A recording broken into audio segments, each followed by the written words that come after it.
Yeah, first of all, thank you, Mr. Raji, for giving Trisha and me the platform, and we would like to share our work with the pop movement.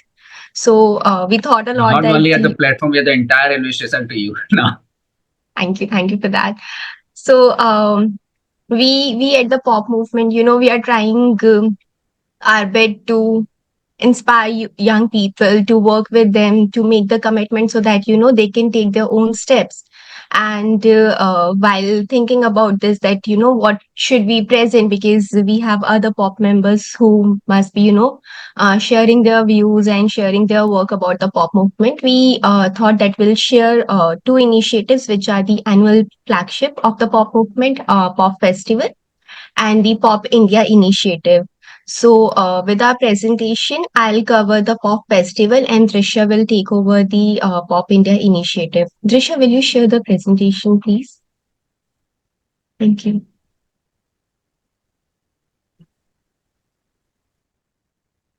Yeah, so for everyone's knowledge, I would like to share that this year we have celebrated our 8th year anniversary. So, Pop is now in its 8th year, and we are working very hard, and we are trying to commit so that we can make a world a better place to live. And we all know that because of the climate change, young people has been, they will be the one who will be affected more.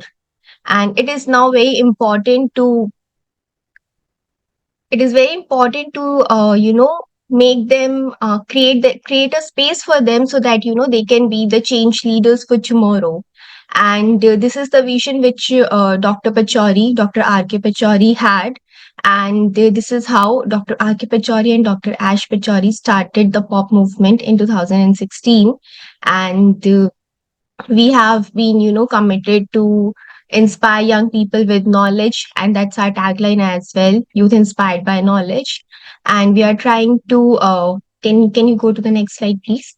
We are trying to make them aware about the impacts of the climate change, so that wherever young people go, and whichever profession they choose, they can also work on the impacts which are a real threat to to the young people, to our future. So pop movement is basically a global initiative where we are providing knowledge, mentorship, capacity building, and advocacy platform to the young people, and definitely to everyone around the world. And currently we are present in 129 countries. And as per our tagline, which is youth inspired by knowledge, we try to share more and more information and knowledge to the young people, and so that we can achieve the solutions for the sustainable development goals and mitigate climate change and adapt, so that whatever the effects we are facing now, with time it will increase. And this year, with the summers, we all know in Delhi what climate change can cause.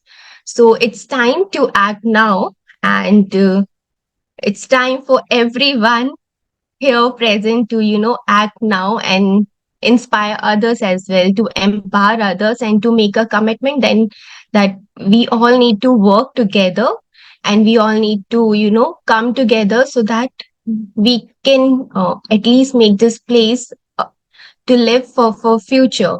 Next slide, please.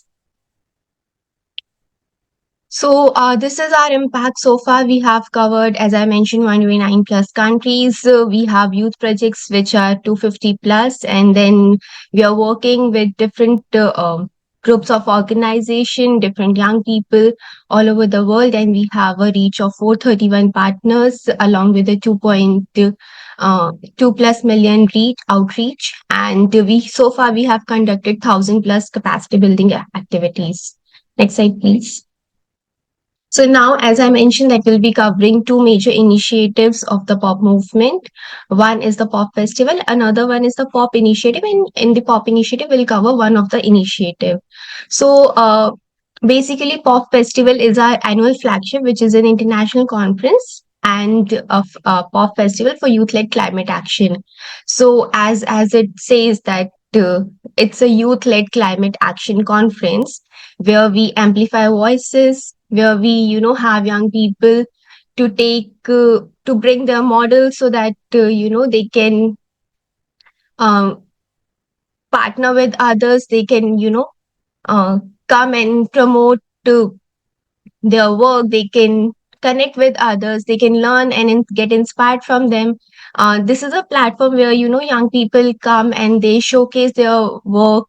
We promote youth-led climate action. We foster and strengthen partnership with the people around the world. And we also, cover the indigenous knowledge and wisdom. And then it's a celebration platform where everyone comes with their different ideas and how we can link sports, music, dance, art, and other form of creativity to talk about climate change.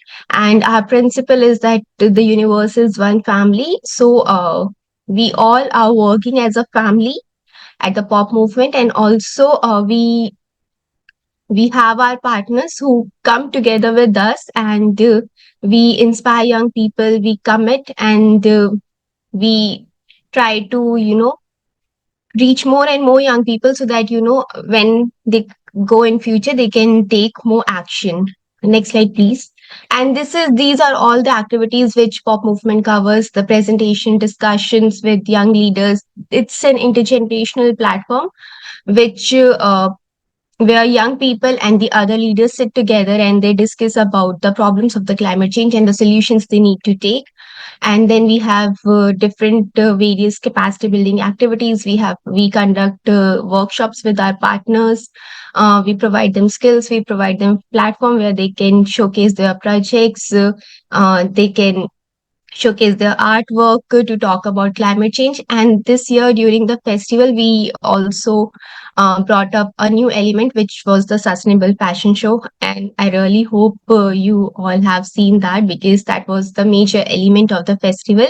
And we hope to, continue with that in our future festivals. So far we have covered festivals in Mexico, India, USA. We have had a few festivals online due to the pandemic. And this year we had our festival in the month of February in India. And now we are going to have our next festival in Oaxaca, Mexico. Then we have our initiatives, which are geography based initiatives, which are led by young people in different parts of the world. And and the pop movement provides a small seed grant to those initiatives so that at least they can start implementing.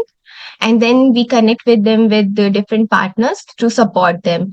Now I'll hand over to Drisha. She'll cover the major initiative which we are conducting in India, which is the Pop India initiative. Drisha, over to you. Thank you, Komal. I hope I'm audible. Okay. Yeah, very well. Good morning, everyone. And this is a great privilege to interact with so many young people um, at one place. And we never want to miss this kind of opportunity. And I think by now you all know that you can see our faces everywhere, possibly when we talk about climate change. And it's great to see some familiar faces from different schools who are part of the online call right now. And I hope also the people who are watching us on the live stream. Thank you, Rajiv ji, for the opportunity, like you always create. Um, so yes, I'll be talking more about the Pop India initiative, as Komal mentioned, about the initiatives which are geography-based initiative which we adopt, and we try to provide them little bit of resources so that they can kickstart the projects within their premises, with their community, within their local region, and which gives them uh, a lot of freedom to develop in different areas, which includes leadership, which includes innovation, which includes um, you know creating more awareness about the issue. And right now, I think India has experienced something with this summer, which impacted almost everybody who were mostly in the north region. And now we are actually facing it. And now we can see that, people are talking about it. What should be the new measures to, to how can I save myself from this heat?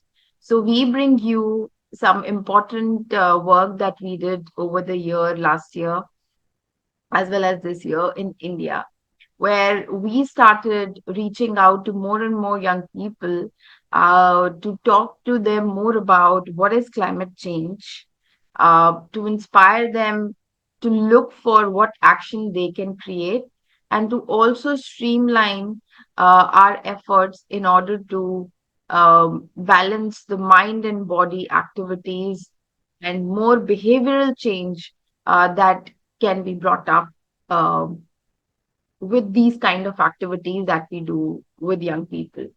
So the Pop India initiative is led by the Pop Core team, which is located in India, which includes me, Komal, Mr. Fernandez, Manish, and the new pop mentors who keep joining us from different parts of India. So the objective is to educate youth about social, health, and environmental advantages associated with taking climate action, educate you to adopt sustainable practices. Then we also try to understand what is the impact of climate change on youth through different kinds of interaction and discussions we have with them, and also through some surveys to understand with a special focus on anxiety issues or sexual and reproductive health. And also, we try to facilitate more and more discussion so that we can promote innovation in terms of the solutions that are coming out from the end from the young people. These are some of the workshops that we have conducted last year. We did reach out to different partners as well who are located in India to do some youth consultations, like with Clim Act Initiative and UNESCO. Uh, we reached out to the Delhi government to do more workshops with the government school students as well. We reached out to universities and colleges, post graduation students, health students, as well as the schools. Like we visited your school as well, modern school. And the main aim was to first expose and educate them about what is climate change and have an understanding what do they understand about climate change, which gives us also an understanding that in future what all we need to work on to talk more about this issue uh, for different age groups of young people. We did all those workshops with different age groups, and the exposure and the kind of knowledge that they are exposed to, and we got to know how much understanding they have developed over the years about climate change was really helpful because that gave us a platform where we were able to directly interact with them, understand them, work and develop more such curriculums which can be more helpful to the young people. And so these simple one-day workshops were just the beginning. And also, you can say a pilot run to understand that what areas we need to work on.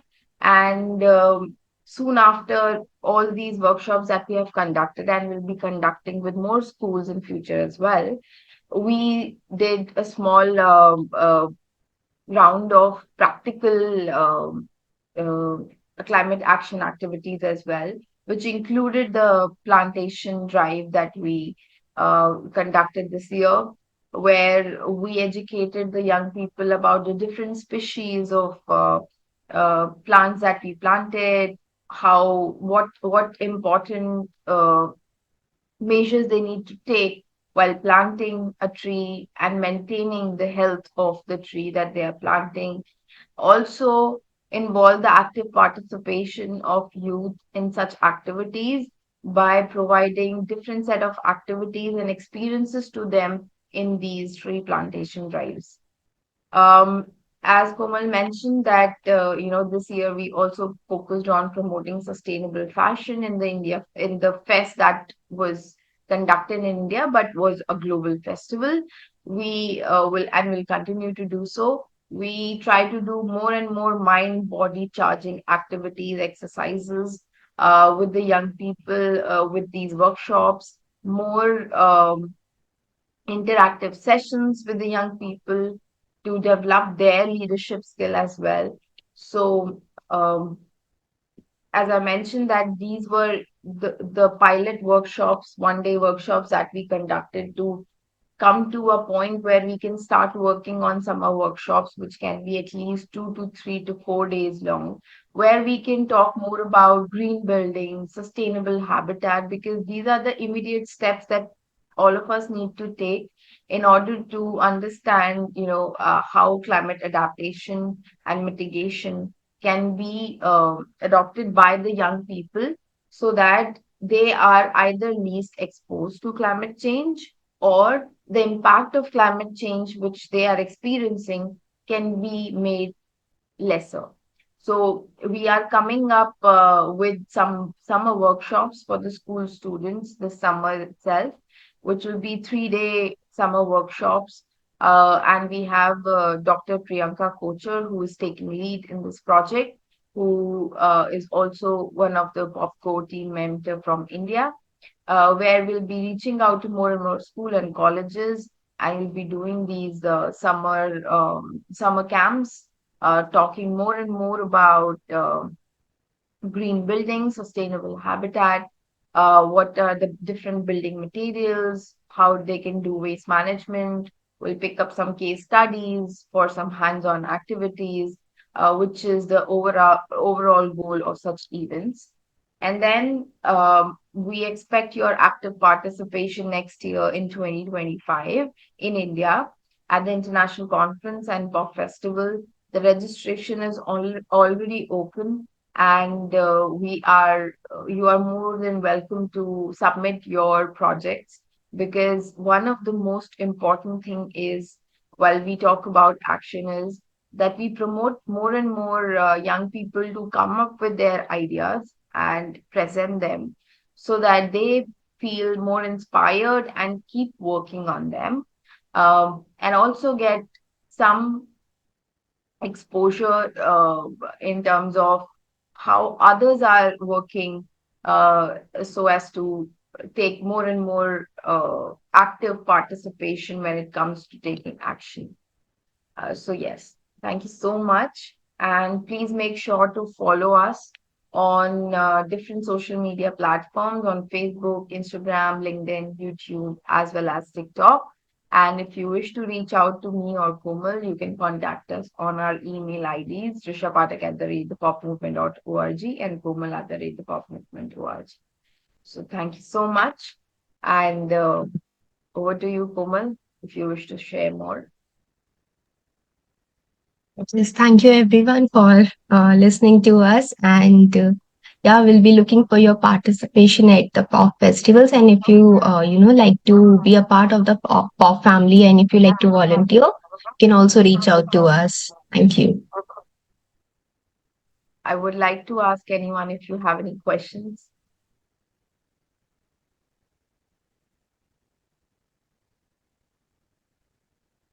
Hello, Barminder, please. Yes, Barvinder. Greetings, Komal and Drisha, ma'am. It is so good to finally see you again, especially this early morning here in India. So, my question is directed preferably to both of you. As sustainability experts, and that too as both amazing women who are working with an emphasis on public health care, I'd like to ask you that we can't expect everyone to be an expert on sustainability, like perhaps the people we have in this room with us right now. So, at least for the case with our generation, is that they don't seem to think of sustainability as a lifestyle, but rather as a part of their life. So, for a generation that's not ready to get out of their air conditioned rooms right now in this heat wave, especially in North India, how do you think we can shift them towards sustainability and making better, greener choices? I would like to answer this question. So, this is one question that I keep asking myself. So, not just your generation, but my generation is also struggling with the same issue. And like you said, that, it's not part of their life, but how to bring it back. So, because I have this privilege, I would say, to get exposed to, more and more knowledge about climate action, what is the role of sustainability in action, and what is the importance of being sustainable. I would say that I was able to always correlate with the kind of practices my parents used to, adopt, or my elders from other generation used to do, and more or less I try to do it myself. I don't rely on anyone. I try to learn from others, and I try to start practicing it. Initially, it's a bit difficult, of course, but once you are able to adopt those practices, it helps you, and it includes different varieties of activities that you can take. It includes what kind of products you are using. It includes what kind of food you are having. It includes how your what is the infrastructure of your house, and how you are pushing your family while they are getting it constructed, or how what is the environment, the surrounding environment, as you step out of the house.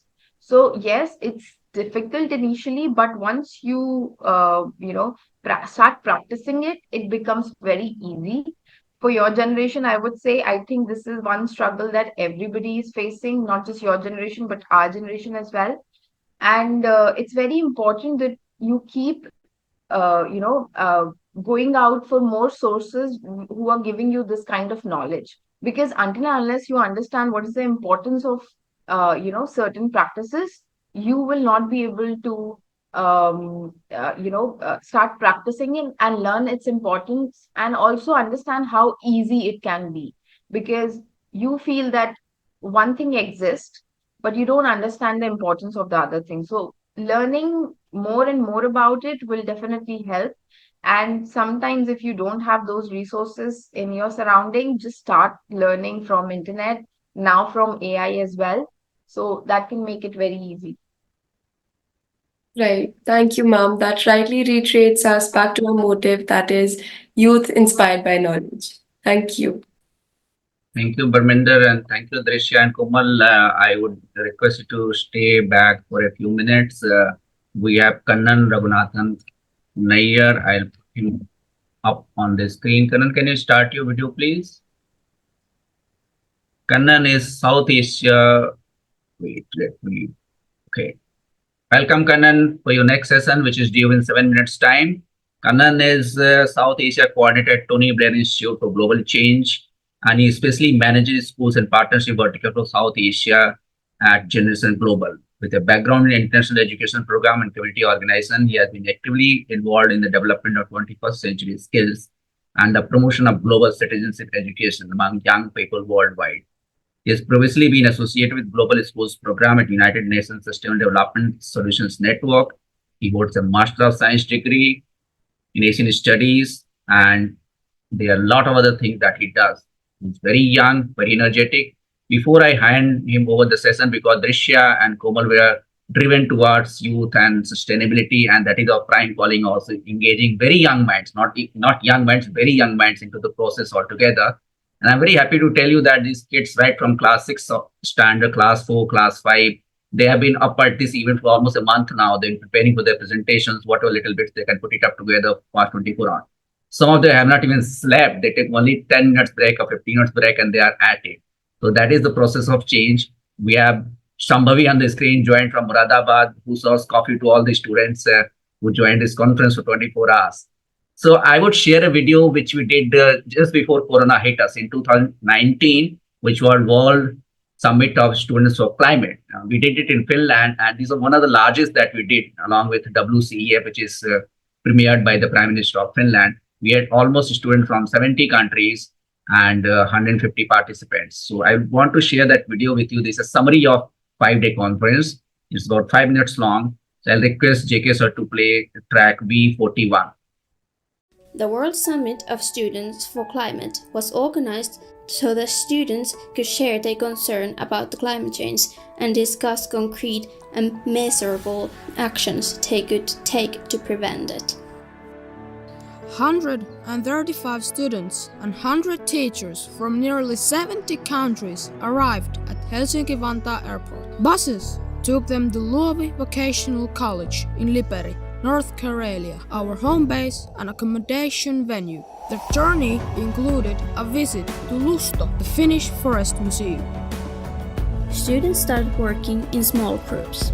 They shared their preliminary assignment, which was about the climate change in their own countries. The role of forests was also discussed. In the evening, there was local cultural presentation and buffet hosted by municipality of Liperi. All participants visited Joensuu, where teachers had workshops and students finalized their work by choosing a secretariat to represent them and voting for the most important actions for their climate action plan. The day continued by attending at the summer opening ceremony in Laulurinne, where 6,000 school children gathered to sing and welcome the Finnish summer. The evening ended with a buffet at Nepemäki School, hosted by the city of Joensuu. A day for concrete action. We planted trees using the Finnish invention pottiputki, a planting tube. Students sent video messages to the world and enjoyed some summer outdoor activities. In the evening, there was a cultural presentations by the delegates, including dancing and the music. We visited Koli National Park to experience the unique Finnish landscape.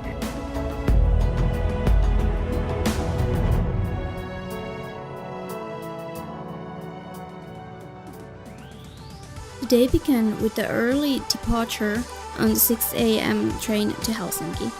The WSC students were invited to have their say in grand opening of the World Circular Economy Forum. Wild and enthusiastic, and then clear off at the right moment. That would be fantastic. But enjoy it. It's an unusual thing to have this sort of thing at a conference. Enjoy it.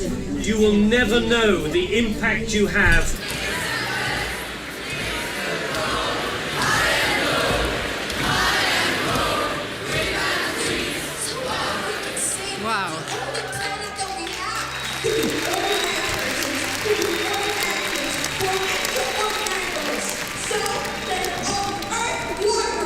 We were honored when the President of the Republic of Finland, Mr. Sauli Niinistö, met the student delegates at Arabia School.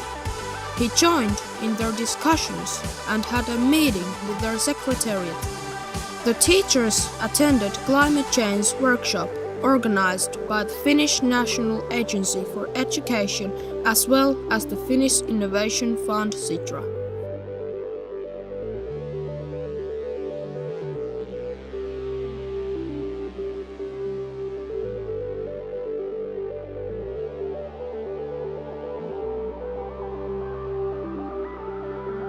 The closing ceremony took place in Helsinki City Hall on June 5th, World Environment Day. The Secretariat announced the Climate Action Plan 2019 to 2025, which focuses on planting trees, recycling, education, and establishing a worldwide student network. The Slovenian student announced the climate agreement of schools, aiming to plant trees and absorb 3 million tons of CO2 by 2025.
Before I hand over to Kannan, I will want to share one picture with you because this origin of WSSC was it was launched in India on 18 January 2019 at the Finnish embassy. I'll share that picture with you.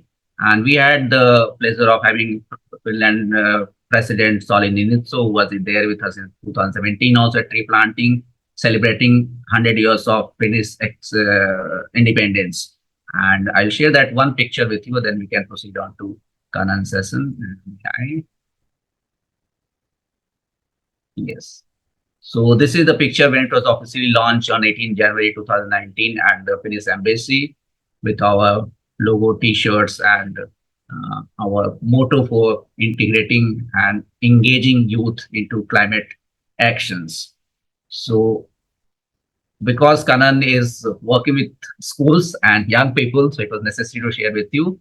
Welcome, Kanan, and I hand over to you for this session. Next half an hour belongs to you. I'm sure that a lot of students will be asking questions, if not today, then tomorrow. But maybe let's get it done, get it started. Thank you so much, Mr. Rajiv. Good morning, everyone from India. It's an absolute privilege for me to join the world's largest and longest environment event conducted by ACT Now today.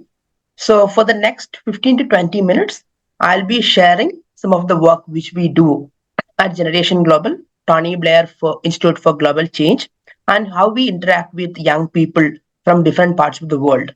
So, please allow me to share my screen, and please feel free to stop me if you have any questions in between. Anyhow, we'll be providing last 10 minutes for Q&A. You can share yours. Thank you. I hope you all can see the screen. Yes. Absolutely. Thank you. So, Generation Global is the global citizenship education initiative of the Tony Blair Institute. We are an international not-for-profit organization headquartered in the United Kingdom, started by the former Prime Minister of UK, Tony Blair himself, hence the name Tony Blair Institute for Global Change. We actively operate in 40 plus countries. I'll be explaining more about how we connect with young people from different parts of the world in the upcoming slides. So we work with young people specifically who are in the secondary phase of their education, specifically to age group 13 to 17, even though some of our offerings are available for young people who are below that age group as well. We want these young children to be active and engaged global citizen. So when we say global citizen, what we mean? So we explain or we define global citizenship in three facets. The first one is knowledge, second skills, and the third one is attitudes. I'll explain further on these three. First, young people should have the knowledge about global issues, especially sustainable development goals, and how these issues are impacting in their real life. Second, skills. Young people need to have these 21st century skills. I would like to quote a study which was conducted by UNESCO in 2019, which says 54% of South Asian youth will lack 21st century skills by 2030, which is alarming. So that is the second facet which we work on. That is the skills. The third is attitudes. The world is getting interconnected day by day. So the young people need to have the right attitude to thrive in a multicultural environment. So these are the areas which we work on, which are the areas which we try to hone among young people as well. Knowledge, skills, and attitudes.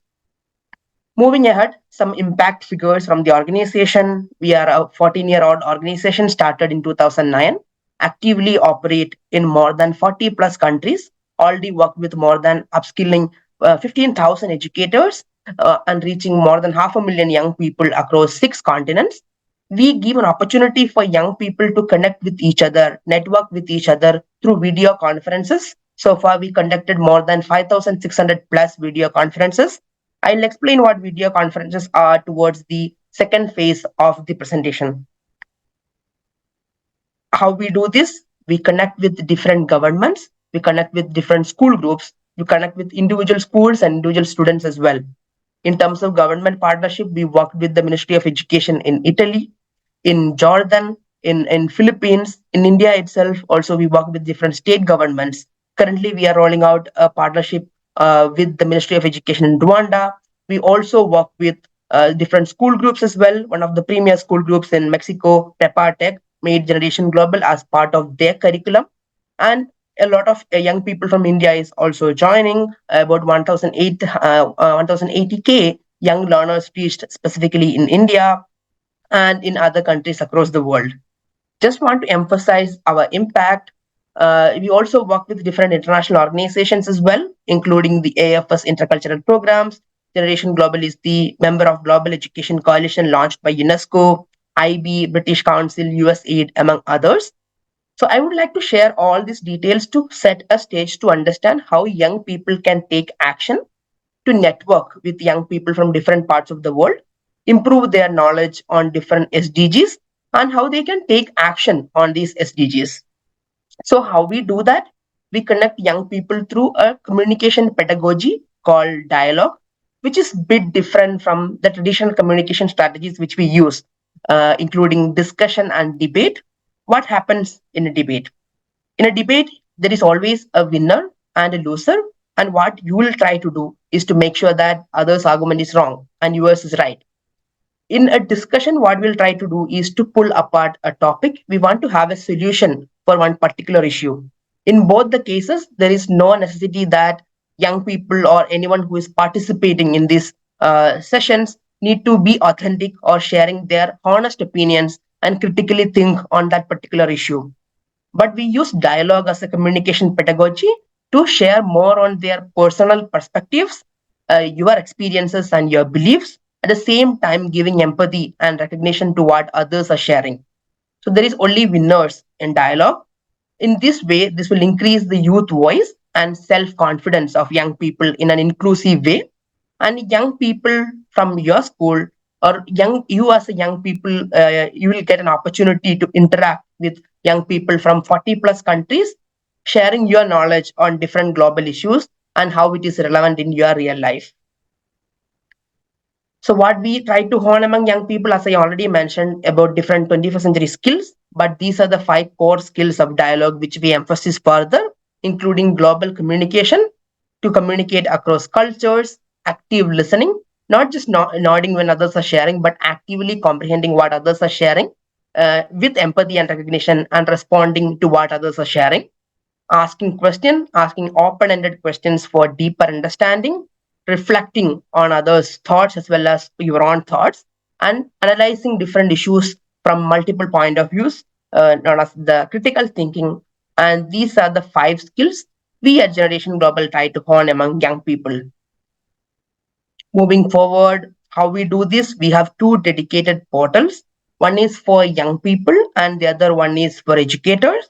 The young people portal is known as the Ultimate Dialogue Adventure, which is also available as a mobile application as well. It is a gamified platform for young people to practice different 21st century skills through interactive modules as well as online dialogue spaces where young people will be able to complete different modules, get their certificates, and participate in video conferences and interact with young people from multiple countries. On the other side, we have the educator portal, where it is more or like acting as a learning management system for educators to join different video conferences, get access to free resources, and participate in their own professional development training as well. And the third most important aspect, which were the video conferences. These video conferences are live facilitated sessions. So each year we do about 1,000 video conference slots, which is like 20 to 25 slots every week, 4 to 5 slots every day to cater multiple time zones. For example, if you're joining from India, if you're joining a morning slot, you'll see more countries from Asia joining. If you're joining from an evening slot, you'll see more countries from Europe joining in. So it's your choice as a young individual, as a school leader. You get an opportunity to join these sessions and interact with young people on different topics on sustainable development goals. Since some of the updates I just want to share, since the ACTO event is very much related to climate change as well as biodiversity, we have 2 specific topic called biodiversity topic as well as a climate change topic as well. And we will be conducting a teacher webinar for educators who will be interested in understanding how you could use dialogue as a communication strategy to understand the SDGs. I'll be sharing the links in the chat as well, or I'll share it with Mr. Rajiv as well, which you could take it from later.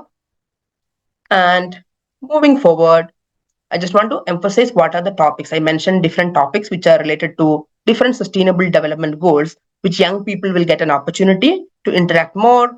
These are related to different SDGs, including SDG 13, climate action, SDG 4, quality education, other topics which are related to different sustainable development goals.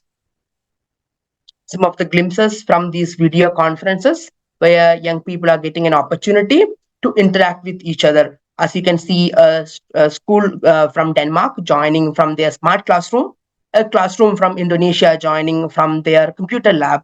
There are students from India joining from their individual devices as well. So there is enough flexibility and room for young people as well as for educators to join these video conferences and interact with the world and improve their knowledge on different sustainable development goals. And what are the benefits for young people as well as for educators? For young people, students can approach diversity in a more open-minded way, appreciate importance of culture and community, and the global exposure they are getting to interact with 40 plus countries. Most important aspect, young people develop empathy, tolerance, and respect towards others' point of view since they are using dialogue as a communication strategy. Students acquire core communication skills as well as critical thinking skills to solve new and unfamiliar problems and prepare them for the global marketplace. That's for young people. On the other side, we have educators as well. Educators will get free professional development courses on teaching global citizenship and dialogue in the classroom. And there is certification for young people when you're completing modules on different sustainable development goal related topic and participating in video conferences. On the other side, for educators, educators will get free certificates when you're participating in different professional development courses and networking events, which young people could use it for their university applications or personal portfolios. Educators could use it for their professional development journey as well. And we are a philanthropically funded organization. So I just want to emphasize that the program is entirely free for young people. To be inclusive, we provide it is free for young people, educators, or schools whoever is using it. It's entirely free. When you are participating in these sessions, completing these modules, everything is free. Just want to stop there. Just a message from our executive chairman, Tony Blair, who is the former chairman, former prime minister of the United Kingdom. He mentions how you can use technology as a catalyst to reach the last mile. I'll emphasize further. I'll take a pause here. If you have any questions further, you can ask me. Otherwise, I'll be sharing one more slide, which we will be emphasizing on how you could implement the program in your school or as a young people, how you could implement the program. Thank you. Yes. Yes. Sambhavi, you want to ask? Yes, sir. Good morning, sir. So, my question for you is that what are some challenges which you have overcome and the generation global has overcome, and how have you overcome those challenges? Yes, very interesting question. Thank you so much, Shambhavi, for asking. I think first thing will be inclusivity. Uh, we are providing the program for free for everyone when they're joining the program. Since we are providing a program free of cost, it need to be inclusive and reach across the spectrum. So we connect through online platforms. Online accessibility is an issue which we face. So internet accessibility is not symmetrical across the spectrum. There are areas which internet accessibility is not there. So how we tackle the program? So we made the resources available in not tech resources specifically for those regions.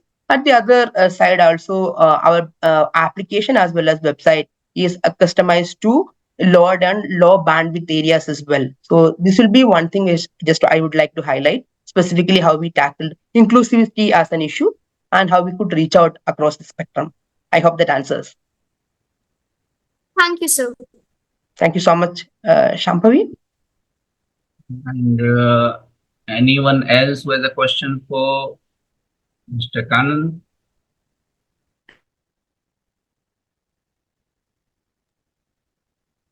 I think the kids are all sleepy at this point of time. So, can I tell me your association with and foray into sustainability? The first step you remember how you proceeded in this direction. The first incident you remember.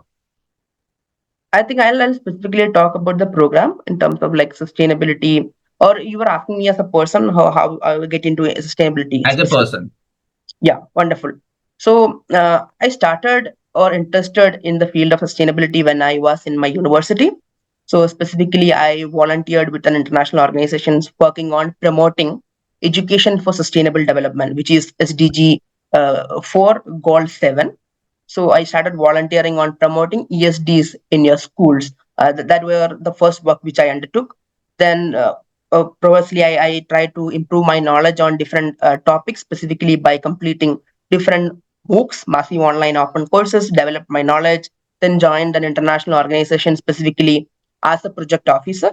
Then I proceeded to follow my passion on SDGs, specifically to working through Generation Global, which is also emphasizing the knowledge of SDGs, especially among the K-12 section, especially among young people. So that is my journey, specifically first to intern with an organization, then further work with an organization in more senior capacity, then furthering your passion to spread the knowledge about SDGs specifically for young people, specifically for young people in the K-12 settings. A lot of programs are available for higher education institutions, but specifically for K-12 section, it's narrow. So it's important to work on this section. I feel this is a gap need to be addressed, and I worked further emphasizing on that particular aspect of the ESD, education for sustainable development. Okay, that's great. And JK sir, you have a question for Kanan?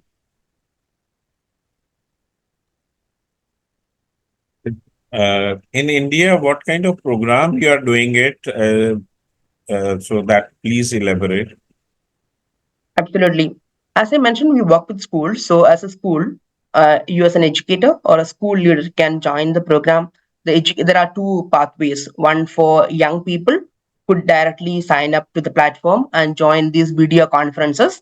Take a slot. Like for example, if you would like to interact with someone from Indonesia, you could just log into the platform, book a video conference slot, complete a topic, build your foundational knowledge on that SDG topic, then interact with young people from that particular country. You just need to book a video conference slot. So each week we have about 25 slots every week. Just need to for your comfortability and flexibility. So for us, a young people, that's the first pathway. You could just join these video conferences. So the other way around is the school-led pathway, whether the educator will create an account on their own in the educator portal rather than the young people's portal, and the educator will invite young people to join these sessions. Then the educator could join as a class from the school, and you could interact with different classes from different parts of the world. For example, if you want to know more about climate change impacts in one particular country or from a country in Latin America, you could join as a class. The educator could book their class to this video conference and interact with this particular classroom from Latin America and understand their perspectives on climate change. At the same time, share your relevant experience on climate change and how you feel climate change is important in your real life. That's one way of putting it. And the other way, other programs for educators as well. Educators will also get free professional development courses on using dialogue as a communication strategy, how they could use dialogue in classrooms to engage deeper understanding as well as giving empathy and recognition when you are sharing in terms of a communication pedagogy for educators. So these are some of the programs which are currently offered in India, not only just India, but across the world. Any educator could take it up. Any young people could take it up based on their convenience and the flexibility. As a educator, they are the only one, or you have to wait for some other educator also to interact with other, or this is an individual one? Yes, the educator could easily join this educator portal. Once you create an account, you will be seeing slots. The educators on the other side, they'll also book these slots, and you will be able to see which countries are joining, might be joining these video conferences. So if you see, for example, two countries joining, you want to join that particular video conference, you could book your students to that particular video conference. Or you could use multiple permutation and combination. If you want to choose a different topic in a different country, you could do that as well.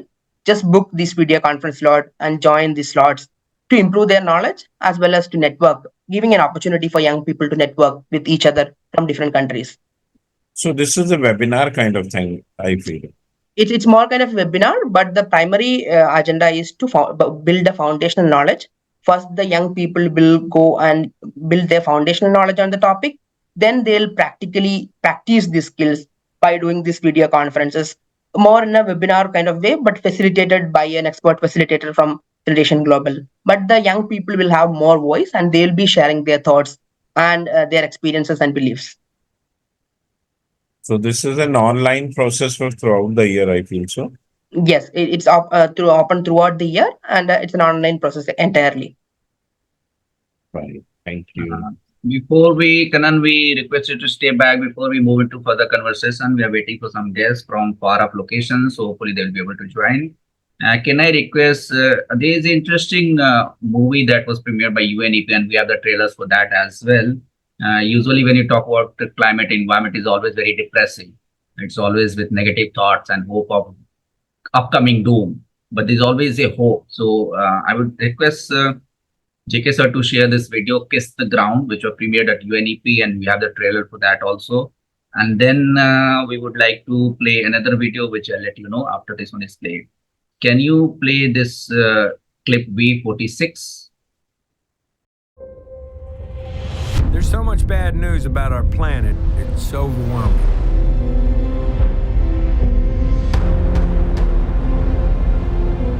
The truth is, I've given up.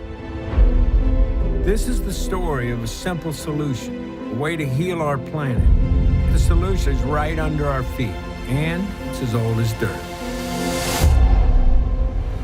All of our soils that are under chemical conventional agriculture are almost completely devoid of microorganisms. Modern agriculture was not designed for the betterment of the soil.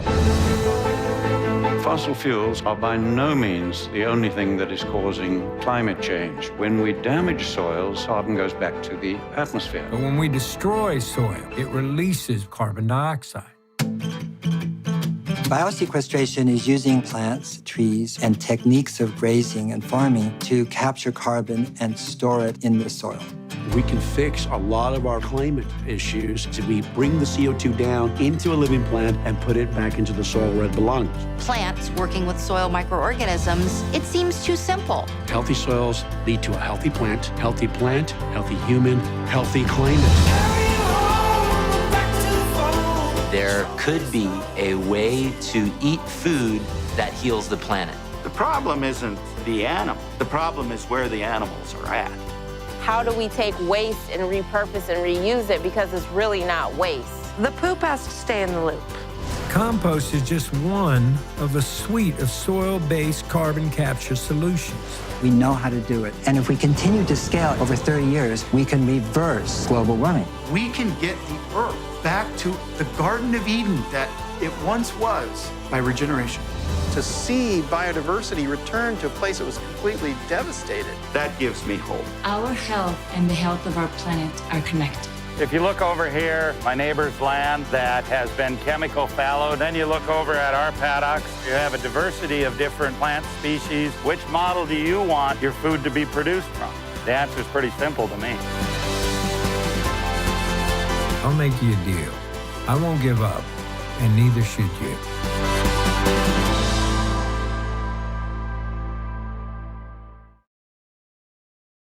So that was a story with a note of hope for all of us. And we have another video, which is one of our global ambassadors through the POP network and WSTF, Leonardo DiCaprio, the superhero of Titanic. So can we play that track B44? Hello, everyone. I truly wish I could be there in person, but I look forward to future opportunities to meet and discover solutions for the issues that we all deeply care about. Climate change is the issue that we all must be profoundly alarmed by. For the past 3 years, I've been on a remarkable journey making the documentary film Before the Flood to show how this crisis is changing the natural balance of our planet and threatening our future on it. I've been to cities like Beijing that have been choked by industrial pollution. I've seen ancient boreal forests in Canada that have been clear-cut, and rainforests in Indonesia that have been incinerated for natural resource development. In India, I met farmers whose crops have literally been washed away by historic flooding. In America, I've witnessed unprecedented droughts in California and sea level rise flooding the streets of Miami. In Greenland and in the Arctic, I was astonished to see that ancient glaciers are rapidly disappearing, well ahead of scientific predictions. I also heard from the best scientists at NASA and some of the top researchers at our great universities, and there is absolutely no doubt amongst these experts, indeed no doubt among more than 99% of the world's top scientists who study this issue, that climate change and the environmental crisis we have witnessed are a direct result of human activity. These top scientists also warn us that the impacts will become exponentially worse in the not-so-distant future. 15 of the 16 hottest years ever recorded on Earth have occurred since the year 2000. These facts and the predictions for the future they reveal mean the world of the future may not look much like the one we enjoy today. In addition to rising sea levels, there will be millions more climate refugees fleeing starvation. There will be flooding, there will be droughts, and conflicts over shrinking resources. Natural forest wildfires that once burned a few months a year during the summer will soon rage all year long. And storms like Hurricane Sandy or Katrina, which should happen only once in 100 years, will now happen more often and cause even more damage. But there is also reason for hope. Renewable energy, clean fuels, and putting a price on carbon are beginning to turn the tide. But we must scale up these solutions and get them in the hands of everyone everywhere right now. Because this transition is not only the right thing for our environment, it makes clear economic sense.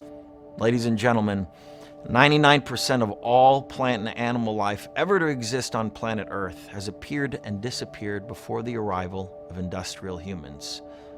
The Earth doesn't care if we are here. We're not trying to save the Earth. We're trying to save our quality of life, indeed for many, our very survival on this planet. We have waited too long to take action to address climate change. But if we band together, we can build the future we want.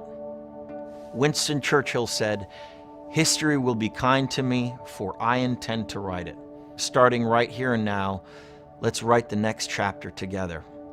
I'm going to leave the rest up to the head of my foundation, the brilliant Mr. Tamminen, who single-handedly created some of the most important environmental policies in the state of California. Considering it's one of the largest economies in the world, Terry is an expert in integrating green technology with economic progress. I want to thank you all so very much for your time and for your commitments to protect our fragile planet. Thank you so much.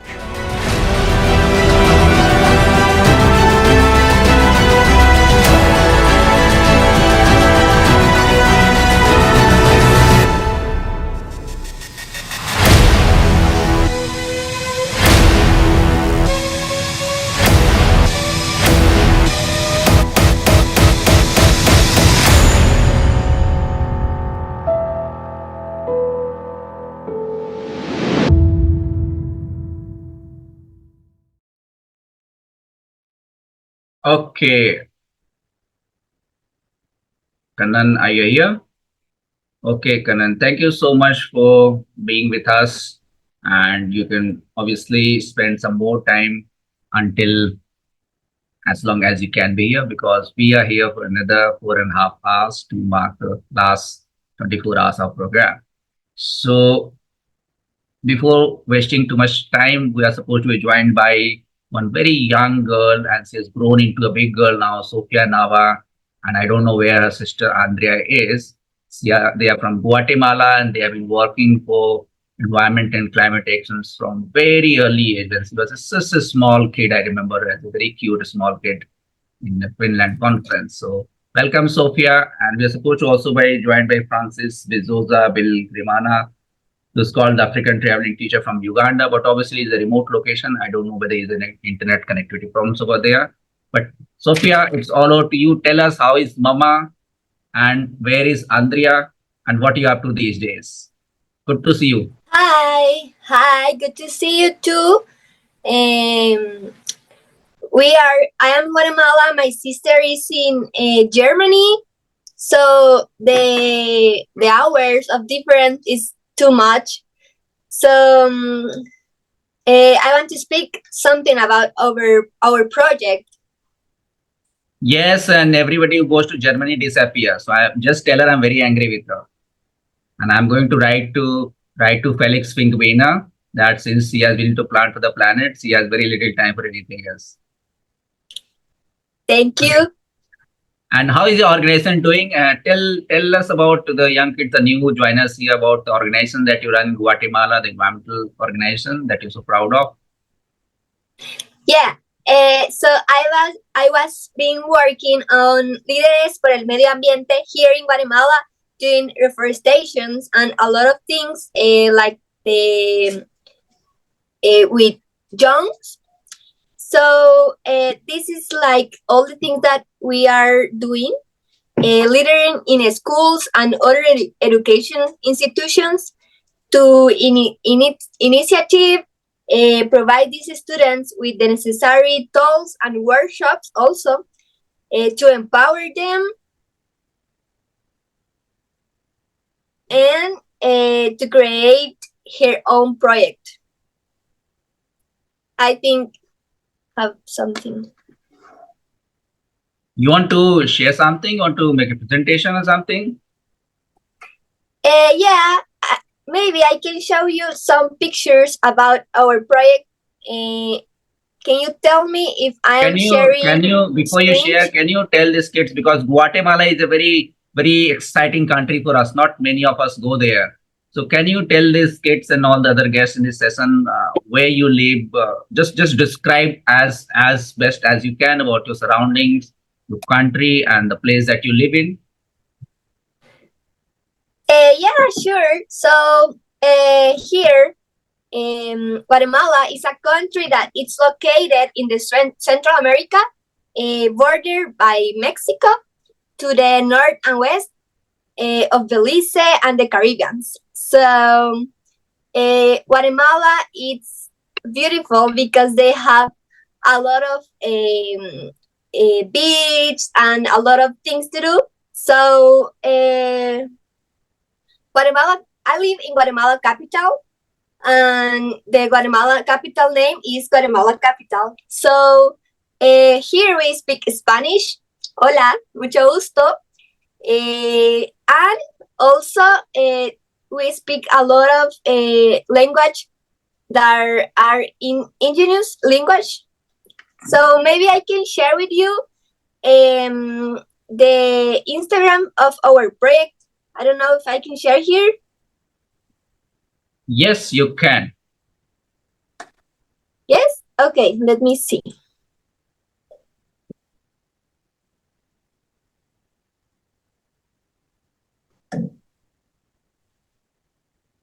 I don't know if I'm sharing. Yes, you are. Yes. So this is our Instagram.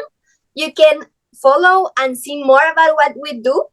We do workshops, reforestation, with a lot of people of here in Guatemala. This is one of the reforestations. We also give workshops, like I was saying, and the children's practice in their community the workshop that we do. And you can see here more. We also do lives. If you want to subscribe and follow us, you can watch the lives that we do. So that's our project. I invite you to follow us and see all the things that we do in Guatemala with the children and the young people. We would rather come to Guatemala and see it for ourselves. Yes, you can come and see it for yourself in India. And I've told Mom also to send you here. Andrea has gone to Germany, but you can come to India. Okay, thank you. Thank you very much for the invitation. And thank you for a little time of speaking. I have a very important guest for you, and she speaks Spanish, and she's somebody you will really benefit from. I'll just put her on the screen, Dr. Norma Munoz. Just a second. Hola Sofía, buenos días, tardes, ya tardes, noches para nosotros. Yo soy Norma, soy de México y te estoy pidiendo Hola. justamente en el chat tu contacto. Hola. Dr. Norma Okay. and Sophia, I'll interrupt a bit. I'll just introduce both of you. Sophia was a very small kid, just like the kid you showed in that video, this KG kid. Her mom was working with us. We were together as country coordinators for Environment Online. And her elder sister, Andrea Nava, they were very small and they are literally our kids. And Yeah, we have I seen heard all that. our journey for 20 years. And Andrea has now moved on to Germany and she is working for Planet Felix Fink Wiener. Sophia, Dr. Norma Munoz is very good and very powerful. She was climate advisor to the President of Mexico. She is the senior mentor, our all mentor, the Protect Our Planet movement, WSDF, and our patron for Act Now also nowadays. So she is a very powerful connector. She's next to you, very close to you. So whenever you need any support, anything, you can contact. I'll share the contacts with you. You can always approach. And Sophia is like my little daughter. So anything that she needs, you always can get in touch. Okay, go on, please. Of course, Sofia. We keep in touch. I was working in your country, setting up a school. Yeah, near the Petenes, the School of Agriculture. Oh yeah, I know. Yeah, Yeah, we have I been heard working about there. Yeah. Wonderful. Okay, well, we can keep in touch. Thank you so much. Thank you. Thank you. Thank you, Rajiv. You send me this. Thank you so much for waking up so late and being with us so far. So, Sophia, I'm sure the students might have some questions. They have been at it for such a long time that I don't know whether they're still awake in this session. But tell us some of the work. Are you in touch with Andrea? Does she share her work with you? Yeah, I talk with her like every day, but she is working on different projects there, so she's like very busy, and she also is studying the German, and I want to study Italian. It's another thing that I want to do this year, and yes, I have contact with Andrea. So, do you have any idea what is the Guatemalan government's role in climate action and environmental awareness? Are they really interested? Do they support? Or do you have to struggle a lot? In Guatemala, I think a lot of let me search the words to say. It's like all the people do little workshops for their communities, and that's the help for the community, you know. Okay, so they are helpful. Yeah. Okay. With this kind of workshop. So great to see you, and I'll play a video for you, which is our theme song for this event. I think you will like it also because we use a lot of artificial intelligence in that one. So I'll request JK sir to play our theme song for this one, V1 track. Thank you for the time of speaking, and thank you for being here. Just stay on. The invitation.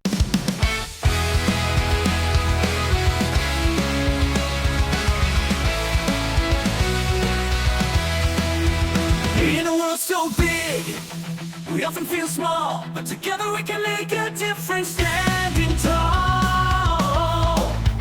With every step we take, we're creating change, and now's the voice that echoes through the range.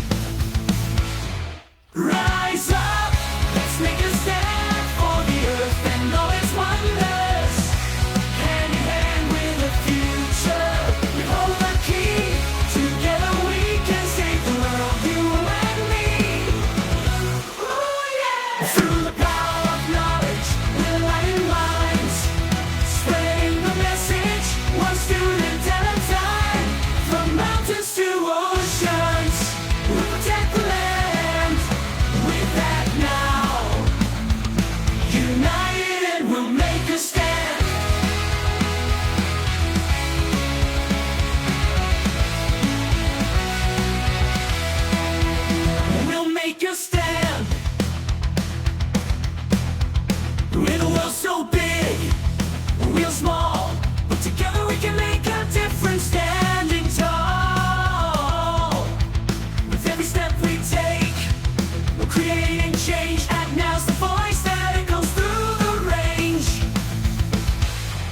Rise up, let's make a stand for the earth and all its wonders. Hand in hand with the future, we hold the key. Together we can save the world, you and me.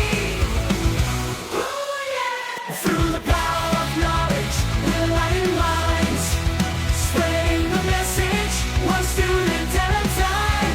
From mountains to oceans, we'll protect the land. With that now, united we'll make a stand.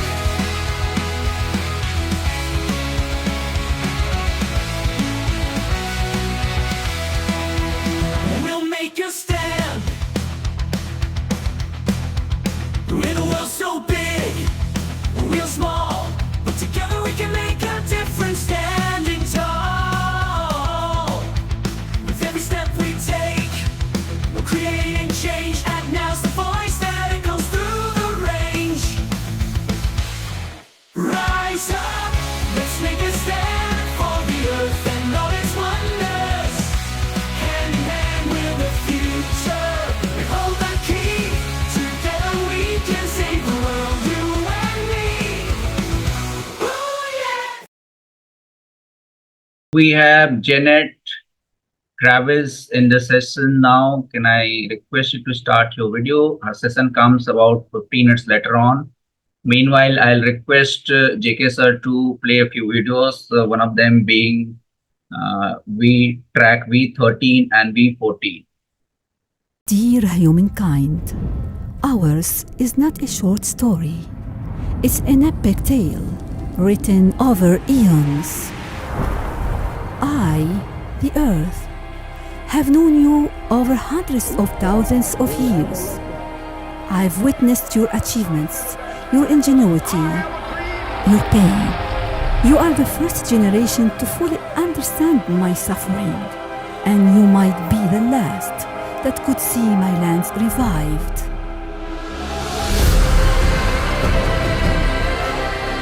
To all generations, the adventurers, the pioneers, the thinkers, and the dreamers. To all of you, let's find common ground in what unites us. Restore my lands for future generations. A tree begins with a seed. Generation restoration begins with you.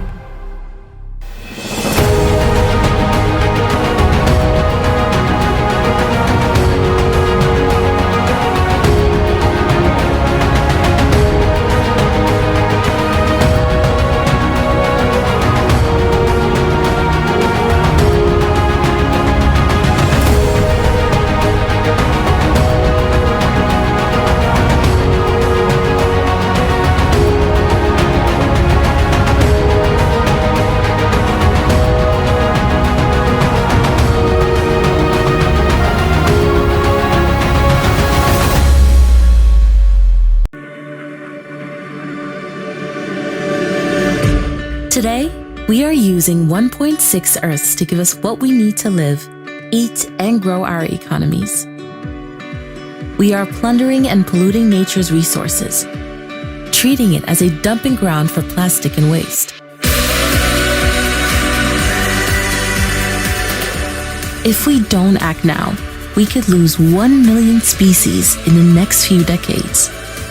Like we would lose our coral reefs, which will impact fish first, then fishers, then entire economies. But it doesn't have to be this way. What if I told you there's a solution? It's called ecosystem restoration. Healthy ecosystems regulate our drinking water and carbon, which are the backbone of life on Earth. All living things need carbon. Trees store carbon, so does soil, and seagrass in the ocean. Even the human body is 18% carbon. But as ecosystems become weak, they release carbon instead of storing it. Look at the soil below your feet. Healthy soil grows 95% of our food. But pollution, climate change, and pesticides are making soil less productive. And when yields go down, instead of restoring, we expand, till more land, turning wild places into farmland, and pollute healthy soil. When we lose forests, wildlife is forced to come closer to humans, bringing what's called zoonotic disease, a virus that is passed between animals and humans, like bird flu, Ebola, and COVID-19. But there are some actions we can take today. Growing trees in cities would help to cut pollution dramatically. They would filter and cool the air, improving our health and reducing global warming. But trees can do more. Look at mangroves, for example. For each dollar we spend on restoring mangroves, we would earn $4 as they protect our coastlines from storms and floods. Building economies around nature will create jobs for the future, jobs that you could have. Restoring ecosystems will not be simple, and it will not be easy. But together, we can do it. We are calling entrepreneurs, thinkers, leaders in your family, school, and workplace to get involved. Can you do your part too? Reimagine how and what you consume. Recreate your relationship with the planet. Join Generation Restoration. Be a part of the solution.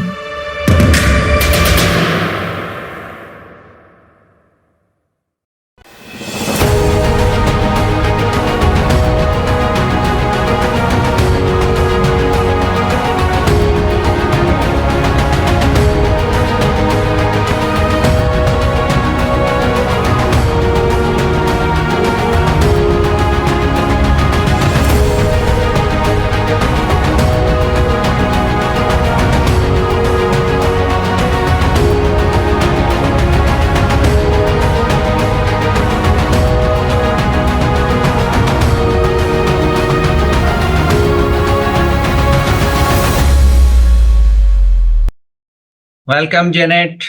Our next guest, 9 minutes later on, is Janet Kravitz. She is a very interesting personality. She is currently executive director and producer for sponsored hit charities and Can You Digit Earth, which is a very unique name itself. Since year 2000, youth NGO leader and Telly Award-winning producer, peacejourney.com program and travel director, photographer and corporate executive also. Now she presents Can You Digit Earth? Challenges storytelling video docu-series, challenging video docu-series, which is very interesting because I request Janet to be telling the kids how to do storytelling in the first place. And she is good at flipping the script to art-filled actions and best practices of climate video storytelling, which is again very interesting. Expect satire, hope, empowerment, and invites to action with epic prizes and award shows. It builds an interesting Gen Z alumni community of climate action heroes. These heroes are driving the green economy, social impact, job creation, real changes for our planet's three generations. So, Janet, we will be addressing you in a few minutes' time. Before that, I request JK sir to play a little interview we had with Dr. Ruth Michel, Nobel Peace Prize winner, who was recently in India during one of our pop youth-led climate action festivals, which generated speakers from all around the world and a lot of young audience. And she had an interaction with one of our students. So can I request JK sir to play that video with Dr. Ruth Michel, V26.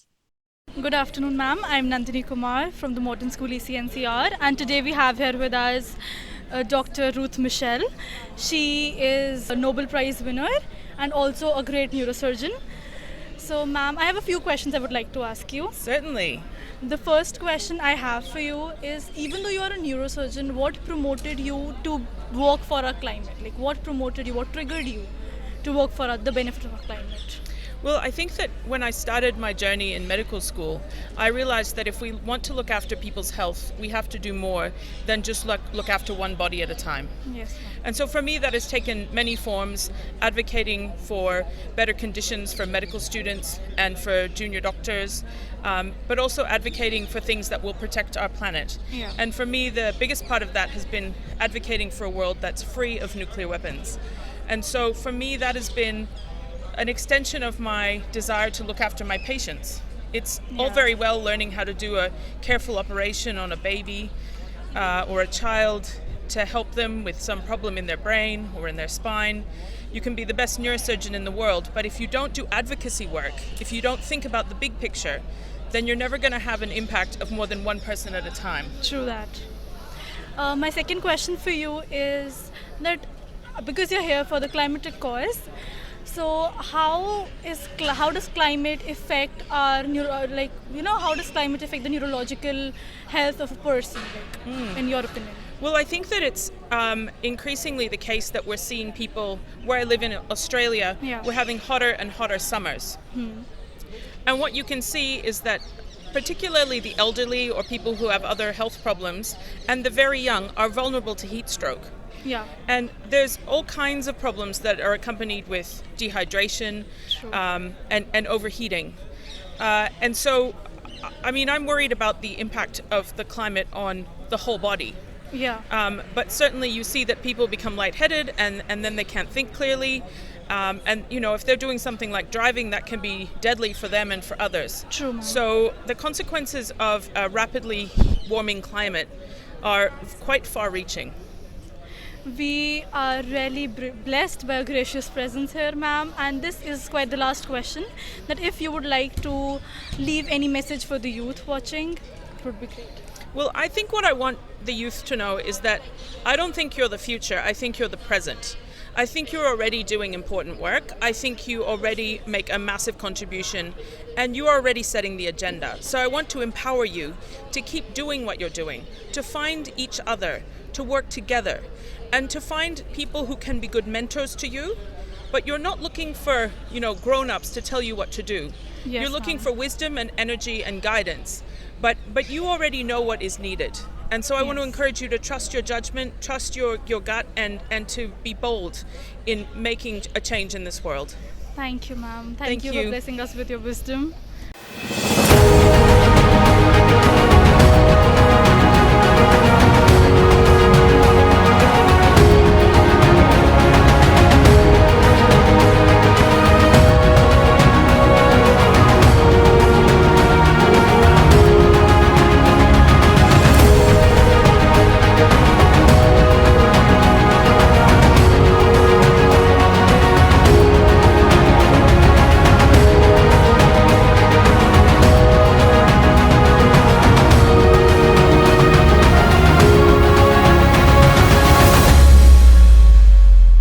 That was Janet, Dr. Ruth Michel, Nobel Peace Prize winner in communication with our youth members. And again, I formally welcome you once more to this program and thank you so much for being in touch and being ready to join this event. Though you have been traveling, you have been at it for such a long time. So Janet, let the young audience and the other people in this room, let them know about a bit of how you got involved with everything that you're doing today and how do you do your storytelling in the first place? Then we can get on with the conversation. Could you identify the question again? You were breaking up a little bit. I just needed you to share your life journey. How did you get involved with everything that you're doing in the first place? Since 2000, I have been doing peace journey work around the world, taking kids from the United States to foreign countries to meet other cultures and to try to create peace among us all. And we've traveled with over 250 young people, and they're from inner cities or marginalized communities in our cities. We're very proud to say that 86% of those young people have gone on to college and also advanced degrees and are working as social agents for change in their own right. So I began to look at the environment as a key issue, although we've always grown gardens in every country we've gone to, and that was over 15 countries, by the way. So while we were there, we would grow gardens, but I grew up on a farm in Ohio, and I became very, very concerned about what was happening with the environment. So I took the Al Gore training climate reality. And from there, it was just about immersing myself and my team into learning everything that we could about what was really happening and going on in the environment. And of course, wanted to work with young people around the world to be able to tell stories. That was the focus that we created to move forward in this endeavor. And that's where we are today. And we created CanYouDigIt.earth. It's a docu-series, which I'll explain a little bit more about once the slides start to roll. Okay, and in the very beginning, I'll ask you what little message you might have for these very young kids. I agree with the woman who just spoke. This is not your future. This issue is your present. And we're here to support you any way that we can. I think it will take all generations, multi-generations, all the help that we can get. It's an all hands on deck experience to try to help save our planet. I think our planet will be fine. I just want to be sure that we're working hard on saving humanity. Okay, that's great. And do you want us to share your presentation? Will you do it from your end? I think you're going to share it. You're going to share the We can. PowerPoint. Jessica, can you try? If there's a problem, then I also have a copy of that. The PDF file, can you digital? Just a minute, PDF file. Just.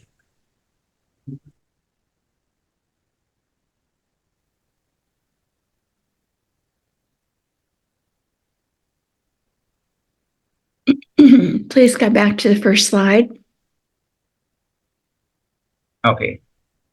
So let us know when you want to advance the slide, we'll do that. Okay, this is the second slide. Can you start with the first slide? I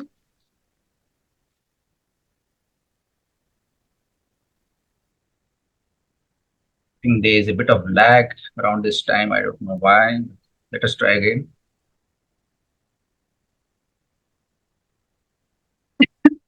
Excuse me.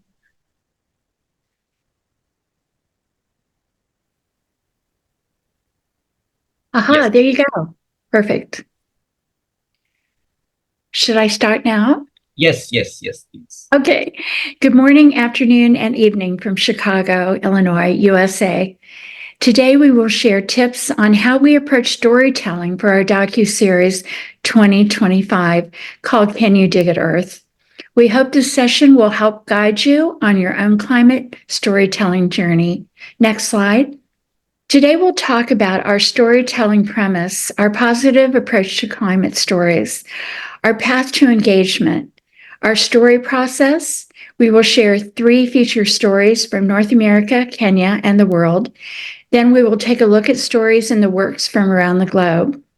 We share our personal story objectives, ways you can engage, a call for our creative team to build, and how to contact us. Next slide. Hold on, please. My slides are advancing faster than I am. Our storytelling premise is that we are all storytellers every day of our lives. But which stories will take us closer to the worlds we wish to co-create? Things like how and why art elements will carry our story. How can we open our imagination through vibrant, positive stories? How can we add our own artistic brushstrokes in daily conversations with friends through social media posts, and even how we describe our day? Ask ourselves, what kind of picture are we creating about the world we want to live in? Imagine a bustling marketplace filled with lanterns lighting the way. How bright can our light shine with hope? The question becomes which lanterns will light our own paths forward to a cleaner eco future. Next slide. Why choose a positive story approach when the future is so bleak? We had to ask ourselves, how do we find positive ways to express the devastation around our volatile ecosystems? Our answer, stories fueled by climate wins. While embracing the struggles endured, we believe it's best to flip the script from despair to hope and action. hyping up the best climate practices with a dose of truth and levity that lights the way towards a regenerative future. Next slide. Our path to engagement, Can You Dig It Earth storytelling docuseries is one way to lead and to engage you as the regeneration for planet Earth. And I do mean the regeneration. We invite you, the generation focused on helping to heal our planet and creating and finding the best stories to tell and challenging these best practices to be replicated across the globe. Next slide. Our story process. First, we choose our first docuseries topic. We decided on the food security issue and titled our first story, Fork in the Road, Feast or Famine. Titling our story helps to determine your direction. Give it a title that, of course, can change over time. It helps you focus on what you hope to convey. Second, we outline current issues in food insecurity and the environment that has us locked in a vicious cycle and called it Climate Change is on a Hot Plate. Being most highly affected by 4 issues: water woes, 2, land degradation, 3, food waste, mountains, and 4, unequal access. By highlighting the key issues, we felt our direction began to firmly provide a path forward in looking for best practice stories to support our topic of food security.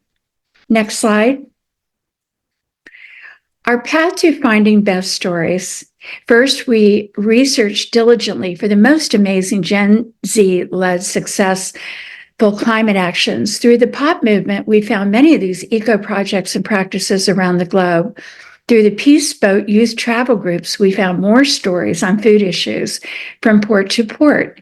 For this presentation, we will focus on 3 POP movement stories and share why we feel these stories have positive storytelling power. 2 are focused on the power of social media. Next slide. Story 1 from North America, Soil Irrigation Opportunity Micro Irrigation Project. This project is all about helping 31 farms grow more food and make some cash money. Here's the work. Solar panels power pumps to deliver water directly to farms. No more hauling buckets. More food equals less hunger, so these families can eat well and maybe even sell some crops. New jobs in the community, installing and maintaining the system. You can say bye-bye to rock quarries. We're using solar instead, which is good for the planet. Basically, it's leveling up agriculture with tech to create stronger, greener communities. The bottom line, this project has the potential for excellent visuals and can position the need for this initiative. Next slide. Story 2, Kenya. Social media superhero for the planet, Eco Warrior Kenya. Here's the work. Eco Warrior Kenya is like a superhero for the planet. This Kenyan girls blog is all about going green and inspiring you to do the same. They use social media to fight climate change with sustainable energy ideas. But wait, there's more. Eco Warrior Kenya is creating a program called Little Heroes for elementary school kids. This breaks down tough topics like hunger, pollution, and extinction into bite-sized lessons. Why? Because the things we learn young stick with us forever, and these little heroes will be the ones saving the planet tomorrow. They're even working on a children's book series to spread the eco love even further. Eco Warrior Kenya is planting the seed for a greener future, one kid and social media post at a time. The bottom line, this is an opportunity to bring her blogs to life. Eco Warrior Kenya girl is on a green living mission. She blogs her journey to inspire you to go eco-friendly. Sounds like a perfect collaboration to get her message popping, and for us to share with artful writing and visuals to expand her stories of success in our docuseries. Next slide. Story 3 is really the world. Social media for effective global climate action, the ultimate eco squad builder from Nigeria. Here's the work. This project's all about using social media to flip the script on climate change. We're talking elements of success, getting volunteers, advocates, and organizations connected, funded, and tracking their impact. It's like LinkedIn for eco warriors, but way more lit with a conscience towards food security. This platform could be a game changer for getting things done in developing countries. Let's make saving the planet the new social media trend. Bottom line, this platform is like the ultimate eco squad builder. It connects young climate warriors around the world. It boosts their voices on social media and gets them funded to make a real difference. Imagine the video interviews with young people who connected through the platform and totally rocked some environmental change. This provides so many opportunities for visuals, photos, video stories, and more. Next slide. Story in the works. For the future, this is a brief look at stories we're working on for the future docuseries. From Asia, India, meet Ved, the brain behind CFR game show, mixing magic, sci-fi, and pop culture. Ved makes social and environmental topics pop for youth. North America, meet Om, a tech wizard using AI and ML to bridge the gap between nature-loving activists and tech-savvy problem solvers. Turkey, Bangladesh, swapping stories and insights on everything from climate action to social impact for youth across cultures. Next slide, please. Nigeria, meet the mastermind behind Blog a Street, Plant a Tree. Mexico blends renewable energy innovations and indigenous wisdom. South Africa, students from Durban University of Technology and the University of KwaZulu-Natal are tackling climate issues and advancing the SDGs. Germany, Andreas and his team are measuring CO2 emissions from bicycles, school buses, and parental taxis to find the most eco-friendly option. Next slide, please.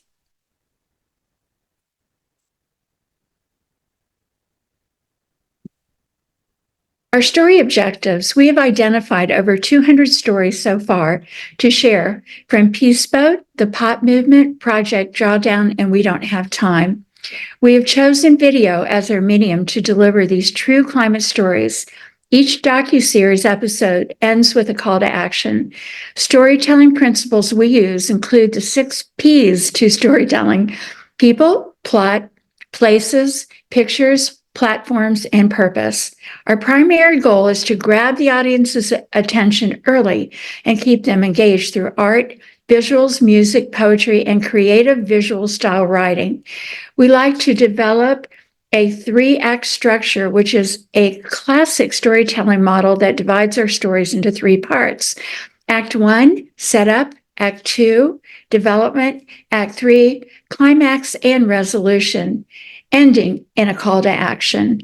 This format works for written videos, audio stories, podcasts, social media, blogs, and more. Next slide. Storytelling you can engage. We'd like to encourage each one of you to choose to imagine a world painted with vibrant, positive stories, to research engaging, successful climate stories in your own community, to light the way towards a regenerative future in our daily lives. Write your story version based on your own creative writing and visuals. Create your own project based on what you've learned and tell your own story in 3 acts with a call to action to share with the world. Next slide, please. You can join us at Can You Dig It website with free site membership to receive top climate stories, news technology, grassroots climate actions, and more. Join us at www.canudigit.earth. Here you will be able to engage in sharing your own stories of eco accomplishments with us as we build our climate story inventory to help get your stories out to share with the world. Coming in 2025, Can You Dig It Earth docuseries launches, along with our Can You Dig It Earth docuseries video challenge and contest, where you can enter your stories. Here you will be invited to upload your short video stories, buy to win prizes, attend VIP live and online events, and more. Next slide. We invite creative professionals to join our creative teams in writing, music, poetry, and a complete artist network we have developed so far. Here you will see that we are award-winning Emmy Award and Telly Award and Grammy Award winning professionals. We work with Berklee School of Music and are inviting other music schools and operatives to come in. We are working with Second City to be able to bring a little humor into the truth part of our story to tell, and we work with Community Art Network. Okay, next slide, please. Please contact us through our website and through LinkedIn. We are developing our youth channel and YouTube channel and have a few videos from past global projects there, now featuring celebrities and more. We hope you will join us in this exciting program, Can You Dig It.Earth, and our efforts to storytell our way to a better climate future. That concludes today's presentation. If we have time for questions, I have time for you.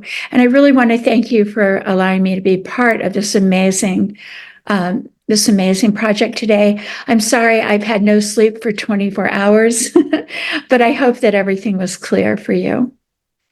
So, JK sir, okay, thank you, Janet. We are together in non-sleep for 24 hours. We also have enough for 24 hours. So we share that emotion together.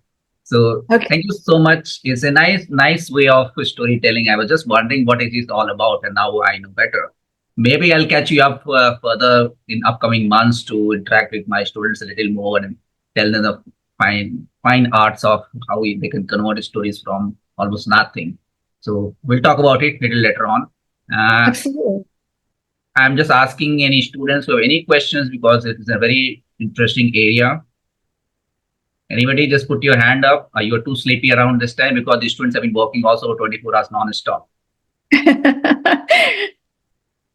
And meanwhile, I would like to ask you, because you travel so much, you interact with so many different ages and groups and kind of people from different professions also.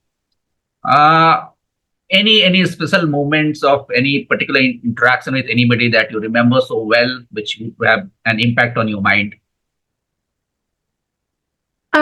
I'd have to say I've had the opportunity to work with a lot of celebrities, and they're just really truly at our YouTube channel. You'll see some of them who have come together to do amazing PSAs for us and to help us to get our word out.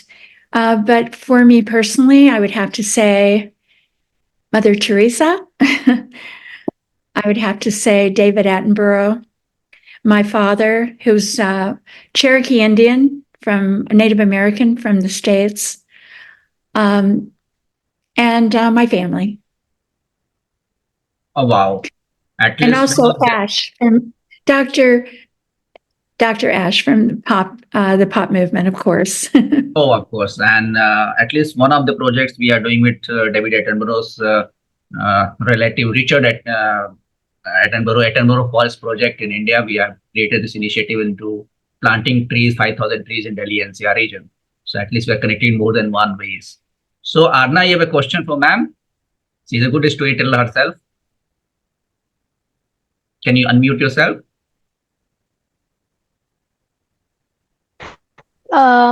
Greetings, ma'am, and greetings, sir. So, ma'am, I am Arna Bhatia from the Modern School, and I am a student of grade 8. And my question for you today is that if you could share a pivotal moment that solidified your commitment in environmental causes, or basically the most challenging aspect of your career, and how did you overcome it? Well, I came to climate because I've been studying the situations that we're dealing with around the world for over 2.5 years now. But as a daughter of a Cherokee Indigenous father, I was earth honoring from the time I was born. So we always had a garden. We had goats. We had chickens. I grew up pretty poor and made my way through life.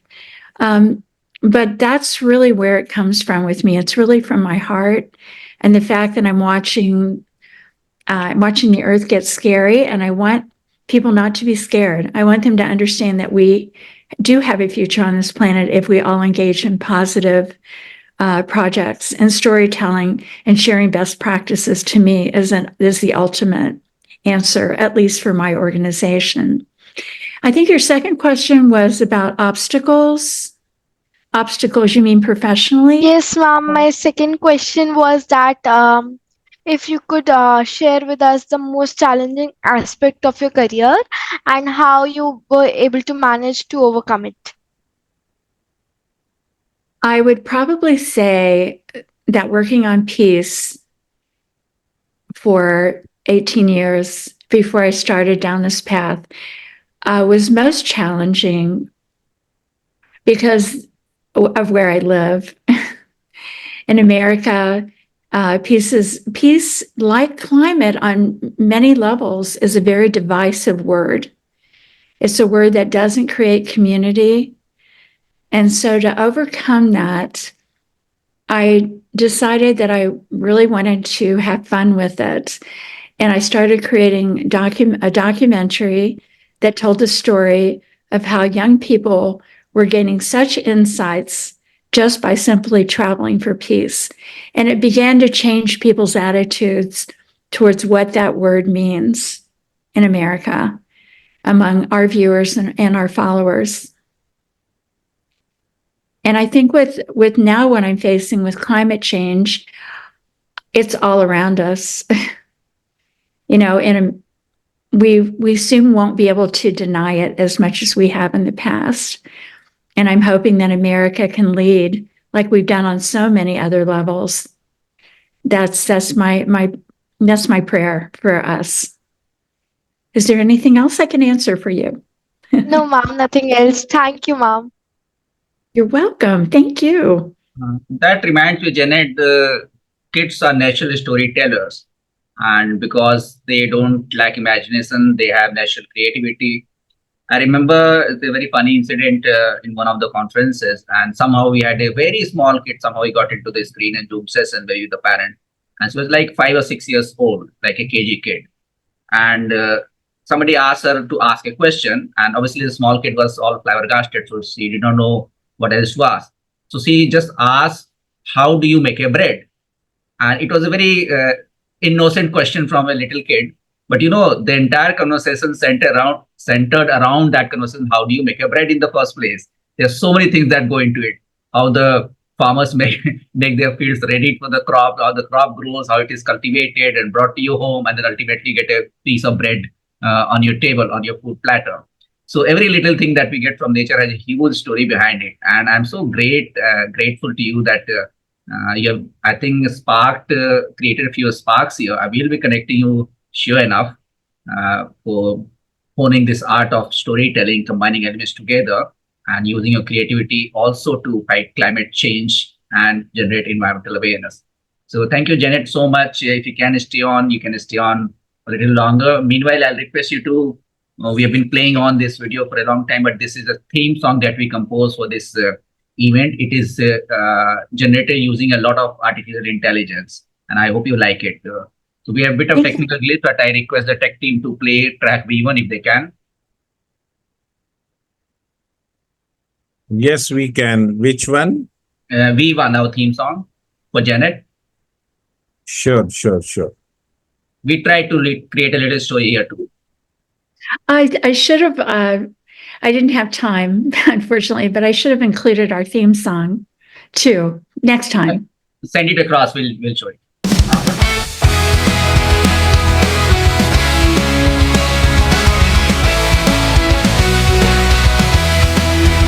In a world so big, we often feel small, but together we can make a difference. Standing tall, with every step we take, we're creating change. And now's the voice that echoes through the range.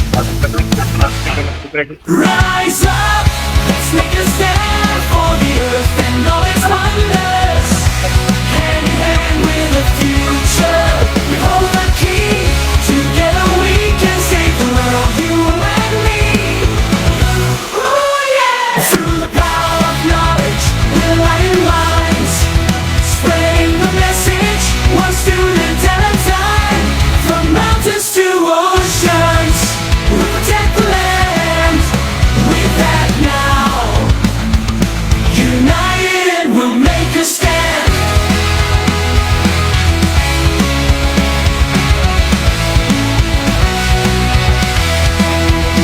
We'll make a stand. In a world so big, we're small, but together we can make a difference. Standing tall, with every step we take, we're creating change. And now's the voice that echoes through the range. Rise up, let's make a stand for the earth and all its wonders. Hand in hand with the future, we hold the key. Together we can save the world, you and me. Oh yeah! Through the power of knowledge, we're lighting minds, spreading the message, one student at a time. From mountains to oceans, we'll protect the land. With that now, united we'll make a stand.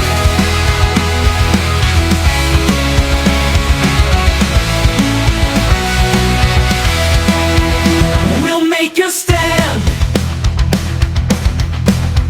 In a world so big, we're small, but together we can make a difference. Standing tall, with every step we take, we're creating change. And now's the voice that echoes through the range. Rise up, let's make a stand for the earth and all its wonders. Hand in hand with the future, we hold the key. Together we can save the world, you and me. Oh yeah! So I hope I you love liked it. it. I love it. I wanted to get up and dance, but I couldn't leave the screen. Maybe one day. And it's all composed by amateurs like us. We don't have no clue what music or art, but we use some of the keywords or ideas in the mind and use AI to generate lyrics. And the lyrics suited us. Then we generated song also, composed music also. So I hope you like it. You can share your theme song, and we have the event is still going on for next 3.5 hours, so we can always show it to the other guests in the session. That will be great. How would I get it to you? I could send it to you. I could. Yes, you can send it to through email, or we will be fishing it out, or we can show it any other time. So that will be nice, because coming from you, it must be great.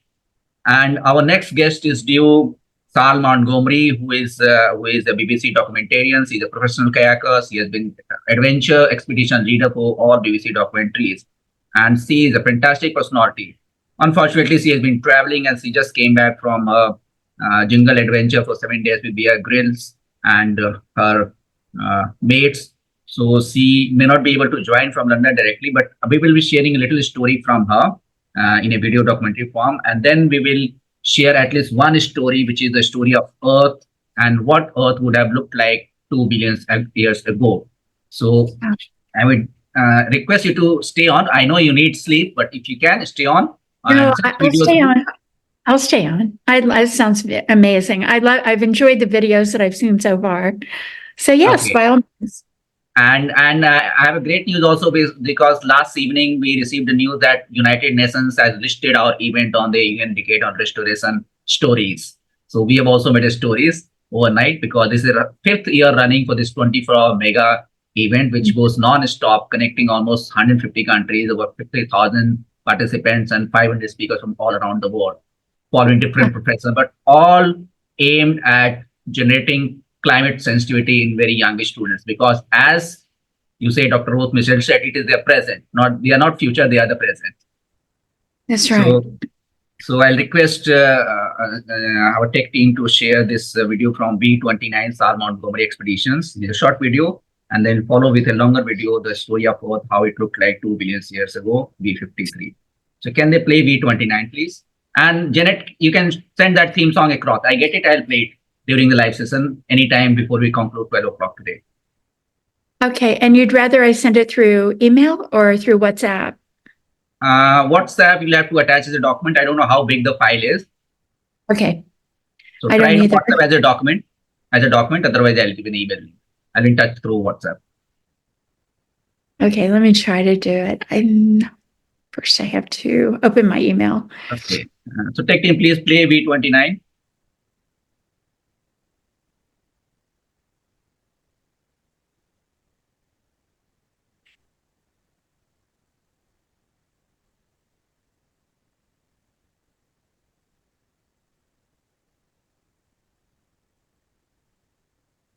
Sal Montgomery is a professional adventurer and canoeist, but after the filming ended, she returned to the East Midlands to work for the NHS during the pandemic.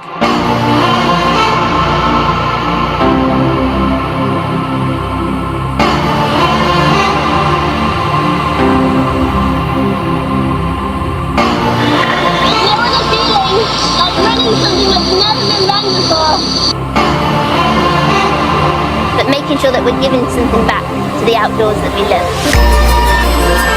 From massive orca whales to playful dolphins, colourful coral and even sparkling slugs. Maybe we could even record some of this.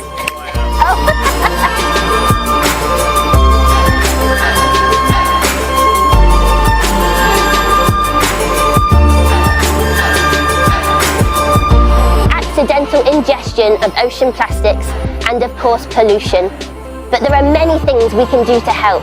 With that throw bag, in that exact moment, another 30 seconds, 45 seconds, and those twins wouldn't be here, and I wouldn't have got to be father to them, and every other experience I've had since and on in my life from here is down to Sal.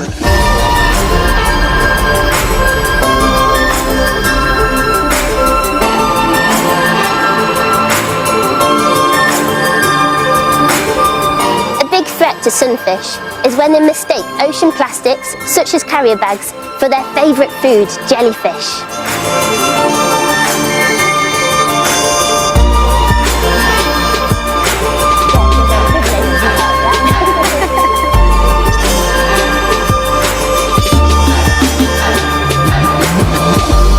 The largest recorded leatherback turtle was found just over there in Wales, measuring in at over 900 kilograms. That's more than a Ford KA.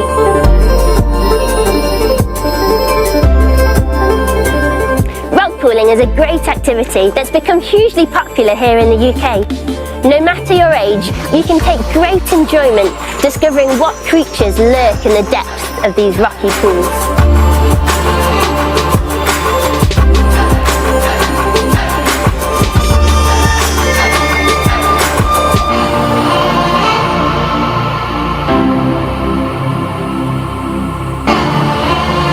We've got our last day of paddling this morning and we've just woken up to this.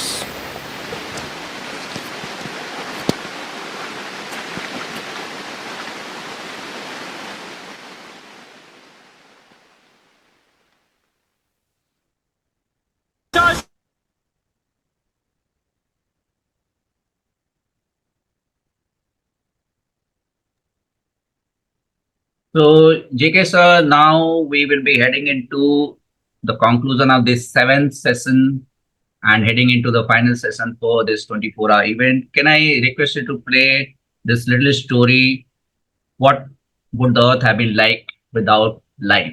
This track B54.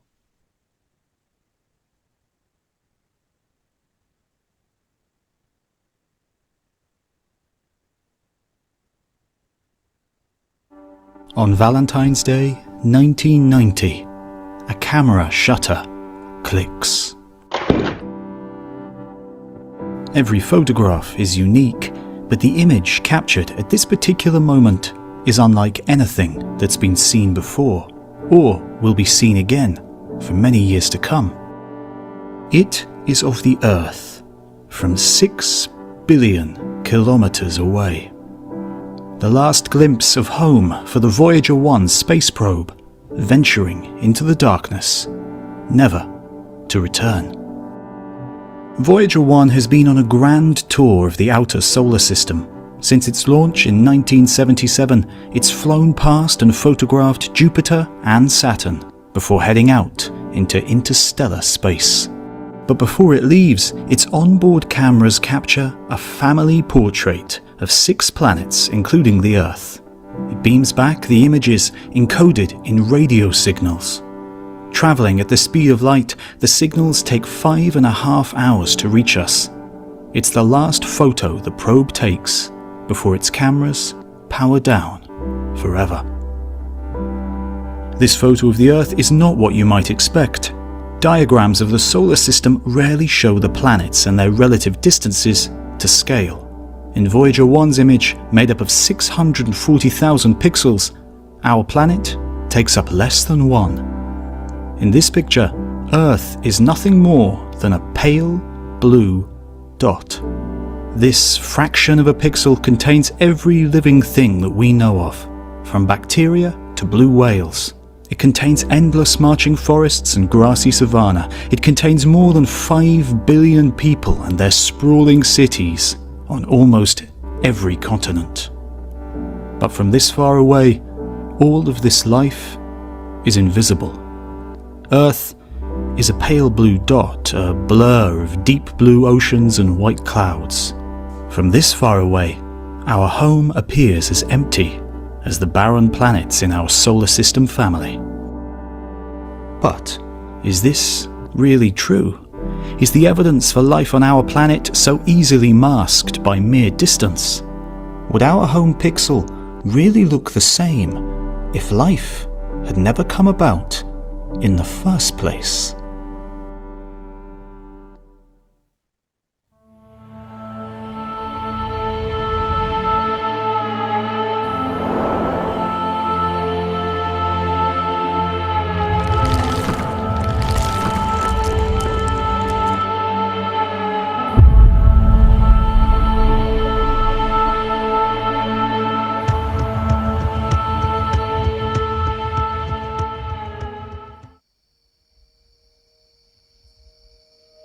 On Earth today, living things surround us.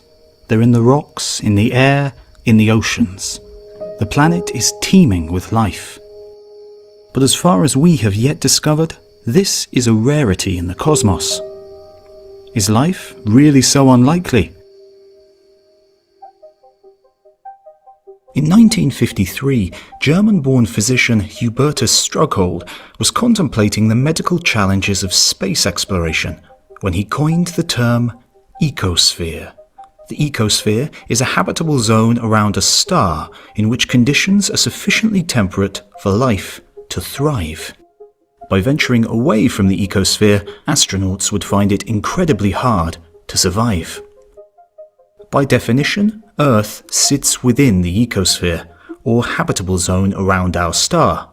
But since Strughold's revelation, astrobiologists worldwide have tried to identify the criteria for a planet to become home to living things. Of course, these criteria are based on what we know about terrestrial life and basic chemistry. That's the best we can do with a sample size of 1. First, the star must be suitable. It must be long enough lived to allow planets to orbit with stable conditions for a few billion years. Out of all the stars in our galaxy, about 90% make the grade. Then, the star must have rocky planets orbiting around it. Solid surfaces help the chemical reactions of life, so although it's possible for living things to be entirely airborne, it is much more likely that life got started on a solid, rocky surface. Not only that, but in order to sustain life's chemistry, the planet needs liquid water on its surface and an atmosphere that is neither too thin nor too thick and crushing. To have a planet of just the right size orbiting within the habitable zone of its star, where it's the right temperature for water to linger as a liquid, is incredibly rare. Scientists estimate between 5 and 50% of Sun-like stars will have a planet like that. Still, in our galaxy alone, that leaves the potential for several billion planets, just like the Earth. Is life on these planets inevitable? Unfortunately, that's not an easy question to answer. We just don't know enough about the early conditions on Earth and the chemical revolutions that led to the first life. We don't know if, given the right mix of chemicals, life sprang up spontaneously all over the globe, or if it took a remarkable stroke of luck in one isolated pool in one corner of the planet. With this huge unknown, we can't say if life is assured or if it's 1 in a billion. But since the origin of life still eludes us, there's a good chance that it's not easy or inevitable. Dedicated scientists still haven't recreated those earliest living things from non-living matter. So maybe life on Earth was, in fact, a fluke.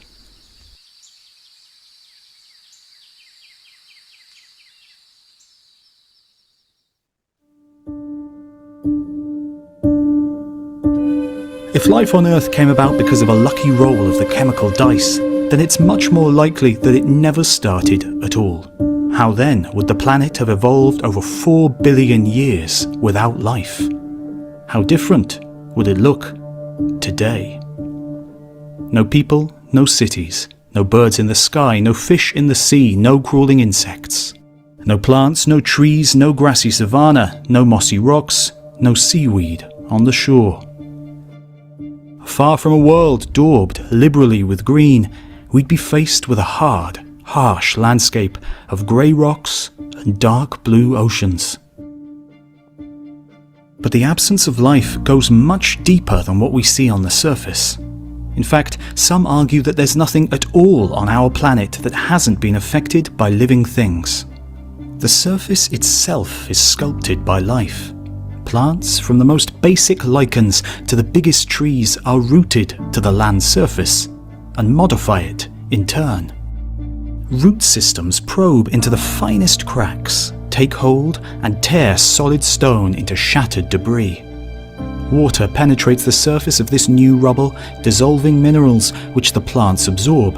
In this way, the compositions of the rocks at the surface are permanently altered by biological weathering. The result is a new kind of material which wouldn't exist at all without life. Soil. As well as the weathered rocks, soils contain an abundance of organic matter too, both living and dead. So if life never evolved on Earth, there'd be no soil on the surface today. Instead, the land surfaces of Earth might look more like those on the dusty red planet Mars. Although soils may seem like a minor loss from our planet, this thin layer has had a major effect on the shape and longevity of surface features. Because up to 50% of a soil is made up of voids, empty space which can be filled with water that helps the rock fragments and organic matter stay stuck together. Combined with the root systems that formed them in the first place, soils are incredibly good at staying put and protecting the unweathered rocks beneath them. Without soils, we could say goodbye to rolling hills and valleys. The landscape would be a hard, harsh one of craggy mountains, deep gorges, and chaotic rockfalls and landslides, altered by vast tectonic forces and the inexorable grind of water, wind, and ice. The rocks exposed at the surface would be fundamentally different too if life had never arrived. There would be no fossil shells or bones, no coals, oils, or natural gas either. Around 10% of rocks exposed at the surface today are limestones, formed from calcium carbonate which, almost always, has been created by living things. Mollusks, corals, and tiny plankton all make their shells from calcium carbonate. Without life, there would be no white chalk cliffs of Dover or marble quarries of the Italian Dolomites. But it's not just the solid surfaces of Earth that life has transformed. Living things have fundamentally altered the planet's swaddling atmosphere too.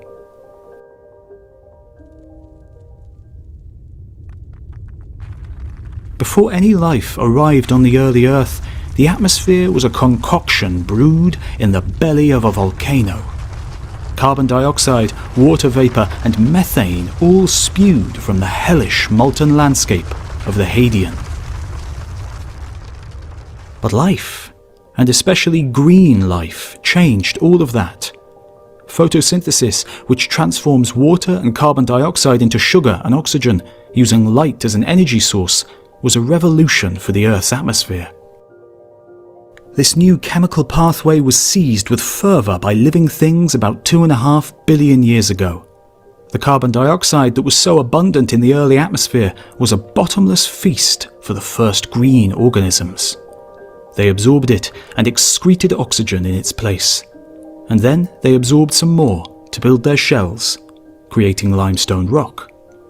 And so the atmosphere transformed from one dominated by carbon dioxide and methane to one rich in oxygen instead. Had life never gained a foothold and figured out photosynthesis, our atmosphere would be the same steamy volcanic effusion that reigned in the Hadean, dominated by physical processes and spontaneous chemical reactions. And indeed, today, a visitor to a lifeless Earth would find an almost unrecognizable planet, with a palette of colours closer to Venus or Saturn's moon Titan than the blues and greens and whites gifted us by life. Without oxygen in the air, it's not available to react with surface rocks and sediments. Much of the red colour we see in dunes and in river deposits is a result of iron minerals reacting with oxygen to make iron oxide or rust. Without life to make the oxygen to make the iron oxide, the surface of the planet would be painted in little more than shades of grey. Without reactive oxygen, methane can stick around in the atmosphere too. And when sunlight hits methane, it makes hydrocarbons. Not enough for life, but enough to make a sickly orange haze that fills the atmosphere with a permanent smog. All over the surface of the Earth, the sun would be veiled, as if by some approaching wildfire or distant volcanic eruption. Incredibly, a lack of life also means a lack of clouds too. The tiny creatures whose calcium carbonate shells make up the White Cliffs of Dover also emit chemicals into the air that helps water condense into droplets and make clouds. They're so abundant in the oceans that they're a major contributor to our cloud cover. Without them, the planet may never be graced with the wisps of white cirrus or banks of fluffy cumulus. Instead, only an indistinct humid fog would lie, heavy beneath the overlying methane smog. In fact, had life never modified our atmosphere, the Earth may have suffered a similar fate to our planetary neighbour, Venus. Carbon dioxide is a greenhouse gas, trapping the sun's heat close to the surface. With an atmosphere full of this potent insulator, surface temperatures gradually rise until they reach truly hellish levels. The surface of Venus bakes at more than 450 degrees Celsius, due in part to its thick blanket of CO2. That could have been the Earth without life. It seems we may have life itself to thank for keeping our planet livable. Curious reliance of our planet's habitability on its living inhabitants was a paradox first noted by English scientist James Lovelock in the 1970s. Lovelock is something of a contemporary polymath, having worked in medicine, chemistry, and environmental science. In the 1960s, he considered how life might be detected on Mars. One of the most promising signatures, Lovelock concluded, was non-equilibrium. Only life has the power to drive atmospheres away from chemical equilibrium, just as on Earth reactive oxygen came to replace carbon dioxide. Finding an atmosphere out of balance suggests an invisible hand at work. By extension, he noted how the conditions on the Earth influence its biosphere and how living things have the power to affect the Earth itself on a long-term global scale. The result, he saw, was a self-regulating system that keeps conditions stable and suitable for life all over the planet. A superorganism of sorts, on a planetary scale. He named his theory of a protective, self-sustaining feedback loop after the Greek goddess of Earth, Gaia. And Lovelock's Gaia works in many different ways to unconsciously keep the Earth habitable.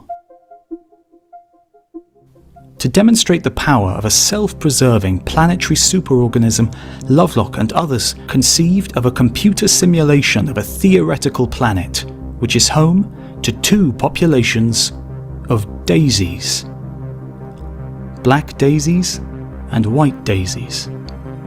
It was called Daisy World. Black daisies liked it when it was cooler, and white daisies when it was hot. In the planet's early days, when the heat from its young sun was weak, the black daisies thrive and cover the planet. Their dark colour helps to absorb the sun's heat. Soon, it becomes warm enough for white daisies to take over. Their bright colour reflects rather than absorbs the sun's energy, and the planet temperature drops. Black daisies take over again, and eventually an equilibrium is reached, with both black and white daisies helping to keep the planet's temperature optimal for both populations. Daisy World is an incredibly simple model of a planetary feedback loop, and the Earth is certainly a much more complex system, but similar feedback loops have been affecting conditions on the planet over geological timescales. Take, for example, the carbon dioxide in our atmosphere. Volcanoes emit carbon dioxide, causing levels of the gas to rise in the atmosphere and increasing the thickness of our warming blanket of gas. Temperatures rise. Warm temperatures are good for life in general. One need only to look at the tropical rainforests to see how living things thrive when it's warm. So when the Earth is warmer, plants grow faster and denser, and all these plants need carbon dioxide to fuel their photosynthesis, so they draw it down from the atmosphere and lock it away in their tissues. Some is returned to the atmosphere, but much of it is sequestered away in the long term, in other living things, or in soils, or in the rocks themselves. By reducing the amount of carbon dioxide in the atmosphere and thinning the blanket of greenhouse gas, living things have ensured that the Earth doesn't get too hot. And there's a check at the other end of the scale too. If carbon dioxide levels drop too low, the Earth's temperature will also drop. Colder, ice-covered landscapes aren't hospitable to life, so plants don't thrive. There aren't large populations to hoover up carbon dioxide. So over time, the gradual input from volcanoes can boost levels until temperatures start to rise again. In this way, carbon dioxide levels and temperatures have fluctuated through much of Earth's history, moderated by living things. Regulation by the guiding hand of Gaia never sees conditions pushed too far.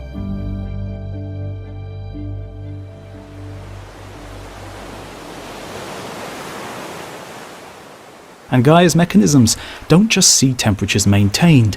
The complex interaction of organic life with the inorganic Earth helps to keep the chemistry of our oceans in check too, helping salinity and acidity stay at the same levels for hundreds of millions of years.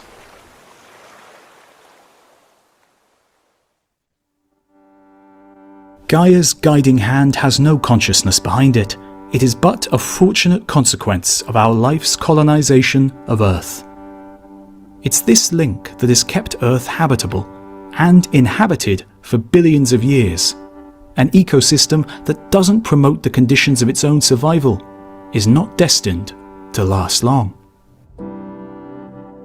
And yet, in the last 100 years or so, humans, as the newest life form on the scene, are testing Gaia's ability to bounce back. The changes that we have wrought on our planet have been faster and more extreme than anything Gaia has yet faced. Carbon dioxide levels have risen and global temperatures have soared. It remains to be seen whether our ecosystems can adapt to compensate in time before the planet roasts. When Voyager 1 pointed its cameras back at the Earth in 1990, it saw a blurry, pale pixel. The life that graces our planet is invisible from 6 billion kilometers away, but its effects on the globe are not. That our oceans and clouds persist at all is a sign that temperatures are still optimal for surface water. And that is thanks to life and Gaia.